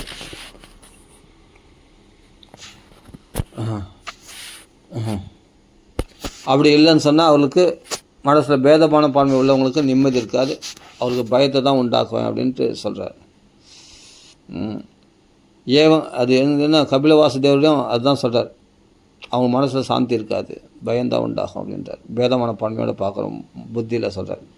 ஏவம் தாக்ஷாயணி ஹித்வா சதி பூர்வ கலேவரம் ஜக்தே ஹிமவத க்ஷேத்ரே மேனாயம் இது சுஷ்ருமக, மேனைக்கும் பர்வதராஜனுக்கும் மகளாக பார்வதியாக அவதரிக்கிறாள். இப்போ தாக்ஷாயணி உயிரை விட்டுட்டா இல்லையா, தேகத்தை விட்டா இல்லையா, அவள் மேனைக்கும் பர்வதராஜனுக்கும் மேனைக்கும் பர்வதராஜனுக்கும் மகளாக பிறக்கின்றாள் பார்வதியாக. அதுக்கு பிறகு சிவனை நோக்கி தவம் செய்தவொடனே அந்த லிங்கத்திலும் பகவான் பிரத்யட்சமாயிட்டான். அப்போ சிவபெருமானே சுந்தரேஸ்வரராக பார்வதி கல்யாணமே வைபோகமே அப்படின்னு சுந்தரேஸ்வரர் கல்யாணம் பண்ணிக்கிறார், அந்த பார்வதியை கல்யாணம் பண்ணிக்கிறார். அப்போ மேனை பார்த்தாலாம், ஆச்சரியப்பட்டாலாம் மேனை. யார் அப்படின்னா, இவர் ரொம்ப அழகாக இருப்பாரா அப்படின்னா, இந்திரனை பார்த்த இவர் இல்லை, இவரோட அழகாக இருப்பார். பிரம்மதேவர் பார்த்தார், அவர் 4 தலை இல்லை, 4 தலை இருக்கார், அவர் இவரோட அழகாக இருப்பார் அப்படின்னு ஒவ்வொரு தேவர்களாக பார்த்து இவர்களோட அழகாக இருப்பார் இவர்கள் அப்படின்னா. அப்போ மேனை பார்த்தா, அப்புறம் பார்த்தா சிவபெருமான் பார்த்தா நல்ல புலித்தோல் ஆடை எடுத்துட்டு, அப்படி பார்த்தா அப்படியே பயங்கரமாக சூழலாம் கையில் ஏற்றிண்டு சந்திர பிம்பம் தலையில் சொல்லிட்டு சந்திரசேகரனாக இப்படிலாம் காட்சி அளிக்கிறார். பார்த்த உடனே இவர் தான் எல்லாரோட அழகானவர் அப்படின்னு சொன்னோடனே மேனைக்கு கஷ்டமாயிடுச்சான். நான் எல்லா தேவர்களும் இந்திரன் சந்திரன்லாம் இருக்காங்க, இவங்களாம் அழகாக இருக்காங்க, இவங்கள விட அழகுன்னு சொல்லிட்டு கடைசியில் சிவபெருமான் காட்டினா அவர் எப்படின்னா சுடுகாட்டு சாம்பலத்தை பூசிருக்கார், புலித்தோல் ஆடை எடுத்திருக்கிறார், அப்படியே பார்த்துற சூழலாம் கையில் ஏந்திருக்கிறார், பாம்பு கழுத்தில் அணிஞ்சிருக்கிறார் அப்படின்னு பார்த்த உடனே பயந்துட்டாலாம் யார் மேனை. இவரை போய் அழகுன்னு சொல்கிறே அப்படின்னு, அவரை பார் அப்படின்னு. அப்புறம் கல்யாண கோலத்தில் மண்டபத்தில் உட்காந்த உடனே பார்த்தா சுந்தரேஸ்வரராக அப்படி அவ்வளவு அழகாக ஆகிட்டாராம் பார்வதி பக்கத்தில் உட்காந்தோடனே. அப்போது ஸ்ரீ பார்வதி பக்கத்தில் வந்த உடனே தான் ஒரு கணவனானவன் மனைவியோடு சேர்ந்திருக்கும்போது தான் அவன் மங்களம் பெறுகின்றான் என்று சொல்லப்படுகிறது. அந்த பார்வதியோடு சேர்ந்த பிறகு தான் சிவனே அழகடைகிறாராம். அவ்வளவு அழகாக இருக்கான். மேனையே பார்த்து ஆச்சரியப்பட்டாலாம் யார், பர்வதராஜனுடைய மனைவி மேனை பார்த்து எவ்வளோ அழகாக இருக்காருன்னா அவ்வளோ சுந்தராகாரமாக அழகாக பிரகாசிக்கிறார். பார்வதியோடு அமர்ந்து அப்புறம் பார்வதியோடு திருமணம் செய்து கொள்கிறார். பார்வதியும் சிவனும் சேர்ந்து அவர்களுக்கு முருகன் விநாயகர்லாம் பிறக்கிறாங்க இல்லையா? அப்படி குடும்பமாக குழந்தை குட்டியோடு சந்தோஷமாக இருக்கிறாங்க சிவனும் பார்வதியும். அது எப்படின்னா, அதை தமேவ தைதம் பூய ஆவருந்தே பதிம் அம்பிகா அனஞ்ச பாவைக கதிம் சக்திம் சுப்தேவ ஸ்பூருஷம். எப்படி தூக்கத்தில் இந்திரியங்கள்லாம் ஆத்மாவில் ஒடுங்கிறதோ அது மாதிரி மறுபடியும் அவள் பிரிஞ்சிருந்த தாக்ஷாயணி மறுபடியும் அந்த அம்பிகையானவள் சிவனிடத்தில் மறுபடியும் ஒடுங்கிட்டாளாம், சிவனோடு ஒன்று சேர்ந்து விட்டாளாம் பார்வதி. அப்போ தான் அவங்களுக்கு விநாயகர் முருகர்லாம் குழந்தை பிறக்கிறாங்க இல்லையா, குழந்தை குட்டியோட பகவான் கைலாசத்தில் சிவபெருமானும் பார்வதியும் சந்தோஷமாக இருக்கிறார்கள். அப்படி இங்கே முடிக்கிறார் கதையை. அனன்யபாவைக்கு கதிம் சக்தியும் சுக்தேவ புருஷம் ஏதத் பகவத சம்போகோ கர்ம தக்ஷ அத்பரத்ருக. இப்படி தக்ஷனுடைய யாகத்தை அழித்த இந்த சரித்திரமானது, சிவபெருமானுடைய இந்த லீலையானது சொல்லப்படுகிறது. சுதம் பகவதா சிஷ்யாத்து உத்தவான்மே பிரகஸ்பதேகே. அப்படிப்பட்ட கிருஷ்ண பக்தியில் தலைக்கக்கூடியவராகிய உத்தவரை சொன்னாராம். இது யாருக்கு? மைத்ரேயருக்கு. மைத்ரேயர் சொல்கிறார், இது எனக்கு உத்தவர் சொன்ன உபதேசம் இந்த தக்ஷயஜ்ஞ கதையை. இது ரொம்ப பவித்திரமானது. இந்த கதையானது கேட்கறது ரொம்ப விசேஷம். இதம் பவித்ரம் பரமேச சேஷ்டிதம். பரமேஸ்வரனுடைய லீலையானது இது ரொம்ப விசேஷமானது, பவித்திரமாகக்கூடியது. வைஷ்ணவானம் ஏதாசம் விஷ்ணு பக்தி உண்டானவங்களுக்கு கண்டிப்பாக சிவனுடைய பெருமையை பேசணும். ஒரு பக்தருடைய பெருமை பேசினா பகவானுக்கு சந்தோஷம். ஆனால் வைஷ்ணவானம் யதாசம்னா முதல் தர பக்தர் சிவபெருமான். அப்போ சிவனுடைய பெருமை பேசக்கூடாதா? நிறைய பேசணும். சிவனுடைய பெருமை நிறைய பேசினா விஷ்ணு ரொம்ப சந்தோஷம் அடைவார். அதனால் அவருடைய அனுகிரகம் இருந்தால் தான் விஷ்ணு பக்தியை நமக்குள்ளே நிலைக்கும். அது முதல் புரிஞ்சிடும். அதனால் இது ரொம்ப பவித்திரமானது. இதம் பவித்திரம் பரமேச சேஷ்டிதம் யசஸ்யம் ஆயுஷ்யம் அகோகமர்ஷனம். புகழை உண்டாக்கக்கூடியதான், அதே சமயம் ஆயுஷ் அதிகரிக்கக்கூடியதான், பாவங்கள் எல்லாம் போக்கக்கூடியதான். யார் தினமும் நித்தியமாக இந்த பாகவதம் எல்லாம் புரிஞ்சு, இப்போ நான் சொன்னேன் இல்லையா, சிவனுடைய பெருமையை கேட்டால் விஷ்ணு பக்தி அதிகரிக்கும்னு சொன்னேன் இல்லையா, உண்மை தானே. இங்கே சொல்கிறார் பார், யோ நித்யதா ஆகர்ணிய நரோ அணுகித்த ஏத்து துனோத்தியகம் கௌரவ பக்தி பாவதா. பகவானிடத்தில் கிருஷ்ணனிடத்தில் எல்லையற்ற பக்தி உண்டாகுமா. துனோத்தியகம் நம் பாவங்களையெல்லாம் தொடர்ச்சி எடுத்துடுமா. சம்சார துக்கத்தை எப்பொழுதும் போங்கிக் கொண்டு, சம்சாரத்தை துக்கத்தை அவன் எப்போதுமே போக்கி கொண்டு விடுகிறானோ.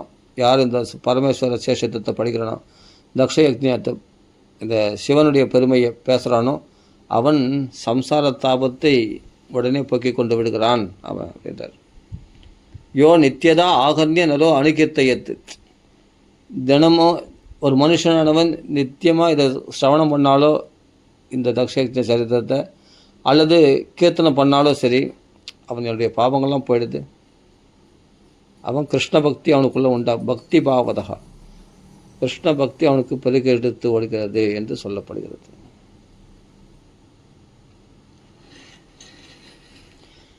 தானும் கேட்கணும், பிறருக்கும் உபதேசம் பண்ணோன்னா அவனுக்கு பகவானத்தில் பக்தி உண்டாகும். துனோத்தியகம் கௌரவ பக்தி பாவதா. சிவனிடத்தில் பக்தி உண்டானா விஷ்ணு பக்தி தன்னாலே நமக்குள்ளே பிரகாசிக்கும்.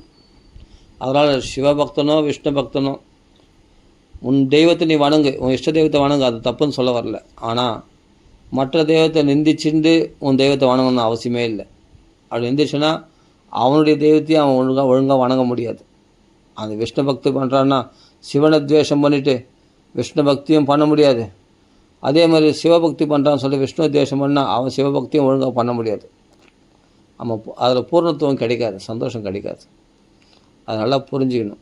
எப்படி அங்கங்களை கையை வெட்டிட்டு கை வானா, நான் ஒரு கை வச்சுருந்தா போதும், ஒரு கை வானா அப்படின்னு யாரெல்லாம் சொல்லுவாங்களா? 2 கையும் இருந்தால் தான் பலம். கை கால்கள் எல்லாம் சேர்ந்துருந்தால் தான் ஒரு அங்க பூர்த்தி. அது மாதிரி மற்ற தேவர்களோடு சேர்ந்து எல்லா ஜீவராசிகளும் பகவானுடைய அங்கங்களாக பார்க்கும்போது தான் மனசில் சாந்தி ஏற்படும். அதனால் புரிஞ்சுக்கணும். தான் இந்த விஷயம் இங்கே சொல்லப்படுது. அதனால் ஏன் இந்த இடத்துல 4ஆம் ஸ்கந்தத்தில் தக்ஷயஜ்ஞ சரித்திரம் சொன்னான்னா சிவனிந்தனை கூடாதுன்றதுக்காக தான். அப்படிப்பட்ட விஷ்ணுனுடைய பெருமை சொல்ல வந்த புராணத்தில் சிவனுடைய பெருமை இங்கே ஏன் சொல்லியிருக்கு அப்படின்னா அதை தெரிஞ்சுக்கணும். சிவனிந்தனை கூடாதுன்றது வலியுறுத்துவதற்காக தான் இந்த சரித்திரம் இங்கே சொல்லியிருக்காங்க. இது மாதிரி அங்கங்கே நிறைய இடத்துல சிவனுடைய பெருமைகள் சொல்லியிருக்காங்க. அப்படிப்பட்ட தேவர்கள்லாம் அமிர்தம் சாப்பிட்டாலும் அமிர்தம் சாப்பிட்டு தான் அவங்க அமரத்துவம் அடையணும். ஆனால் சிவன் விஷத்தை சாப்பிட்டாலும் அவர் என்றைக்குமே அமரனாக தான் இருக்கிறார், அவருக்கு மரணம் கிடையாது. அதான் பிரபாவக்கியம் அன்வமோதத்தை அப்படின்னு சொல்லியிருக்கு. பார்வதி தன் கணவன் விஷத்தை சாப்பிட்றான்னு சொன்னான். அவன் என்ன பண்ணணும், உடனே தொண்டையை பிடிச்சிடணும், சாப்பிடாதீங்கன்னு தடுத்துடணும். ஆனால் தடுக்கலை, தாராளமாக சாப்பிடாங்கன்னு சொல்லிட்டாலாம் அவன். ஏன்னா அவருடைய பிரபாவம் தெரியும், சிவனுடைய பிரபாவம். அவர் விஷம் சாப்பிட்டா கூட அவருக்கு ஒன்றும் ஆகாதுன்னு தெரியுமா. அதனால் அன்பமோதத்தை அனுமதிச்சாலாம் விஷம் சாப்பிடு. பார்வதி ஹரி பிரீதி அடையட்டுன்னு சொல்லிட்டு சாப்பிட்டாராம். அது தொண்டையிலே தாங்கி போச்சு, உள்ளே போகலை. அதுதா அப்படியேப்பட்ட பரமகுரு பிரபு. பிரபுன்றதுக்கு அர்த்தம் சொல்கிறார், பிறருடைய கஷ்டத்தை போக்குறவன் தான் பிரபு. சும்மா காலாட்டிக்கிட்டு மற்றவங்களுடைய உழைப்பில் சாப்பிட்றான், மற்றவங்கள ஏறி மேய்க்கிறான்னு சொன்னால் அவன் பிரபு இல்லை. பிறருடைய கஷ்டத்தை போக்குறவன் தான் பிரபு. அதான் பிரபுத்துவத்துக்கு அர்த்தம் சொல்கிறார். 8ஆம் ஸ்கந்தத்தில் வருது அது. அதனால் மற்றவங்களை காப்பாற்றுறார் சிவபெருமான். அவர் எப்போ அமரனாகவே இருக்கிறார். சரி, அப்படிப்பட்ட இந்த சிவனுடைய பெருமையானது, இந்த சரித்திரம் தக்ஷயஜ்ஞ கதை ரொம்ப விசேஷம். இதை அடிக்கடி கேட்கணும் அப்படின்னு சொல்லியிருக்கு. யோ நித்யதா ஆகர்ணிய நரோ அணுகீர்த்தையேத்து அப்படின்னு சொல்லப்படுகிறது. அருமையான சரித்திரம் இதெல்லாம். பாகவதத்தில் எது ரசிக்கத்தகாது சொல்ல பார்க்கலாம், எல்லாம் ரசிக்கத்தக்கது தான். அருமையான சரித்திரம். பரமேச சேஷ்டிதம், சிவனுடைய பெருமைகள் சொல்லக்கூடியது. அதான் சொல்கிறேன், விஷ்ணுவனுடைய பெருமை சொல்ல வந்த, கிருஷ்ணனுடைய பெருமை சொல்ல வந்த புராணத்தில் சிவனுடைய பெருமை பாருங்கள். அப்போது சிவனும் விஷ்ணு வேற இல்லை, நல்லா புரிஞ்சுக்கணும். ஆனால் விஷ்ணுவை பரதேமாக தாராளமாக வணங்கிக்கும், ஆனால் சிவனை நிந்தனம் பண்ணக்கூடாது அப்படின்ற வலியுறுத்துறதுக்காக தான் இந்த சரித்திரம்லாம். ராம ராம ராம. சரி, பூர்த்தி பண்ணிப்போம். ஹர ஹர மகாதேவா. நம பார்வதி பதியே ஹரர் மகாதேவா. நம பார்வதி பதியே நம ஹரர் மகாதேவா. நம பார்வதி பதியே ஹரர் மகாதேவா. गोपिका जीवन स्मरण गोविंदा गोविंदा. जय जानिकांत स्मरण जय जय राम राम. हर नम पार्वती पदे हर महादेवा. शिव शिव हर हर भवा नम शिवाय. राम राम राम राम राम राम राम. सीतापदे நம்ம ராமநாமம் சொல்கிறதுலே பார்த்தா நாராயணன் 2வது அக்ஷரம் ரா, நம சிவாயில் 2வது அக்ஷரம் மா. அதனால் சிவனும் விஷ்ணு வழிபடுற புண்ணியம் நம்மளுக்கு கிடச்சிது ராமநாமம் சொல்கிறதுனால. ரொம்ப விசேஷம். ராமர் சீதாபதி. ராம ராம ராம ராம ராம ராம ராம ராம். ராம ராம ராம ராம ராம ராம ராம ராம். ராம ராம ராம ராம ராம ராம ராம ராம். ராம ராம ராம ராம ராம ராம ராம ராம். ராம ராம ராம ராம ராம ராம ராம ராம். ஸ்ரீ ராமநாம சங்கீதம் கி ஜெய். அதாவது பணத்தாசை விட்டவர்களுக்கு தான் கிருஷ்ண பக்தி உண்டாகும். கிருஷ்ண பக்தி உண்டானவங்களுக்கு பணத்தாசை வராது. இது ஒரு தனி டேஸ்ட் பாகவதத்தில். அந்த ருச்சியானது மகத் சங்கத்தில், மகானுடைய சங்கத்தில் தான் கிடைக்கும். வேறு எதனாலும் கிடைக்கிறதுக்கு வாய்ப்பு கிடையாது. ராம ராம ராம ராம ராம. ஆஞ்சநேய சுவாமி கி ஜெய். ஸ்ரீமத் பாகவத பகவான் கி ஜெய். ராம ராம ராம ராம ராம ராம ராம ராம ராம ராம ராம ராம.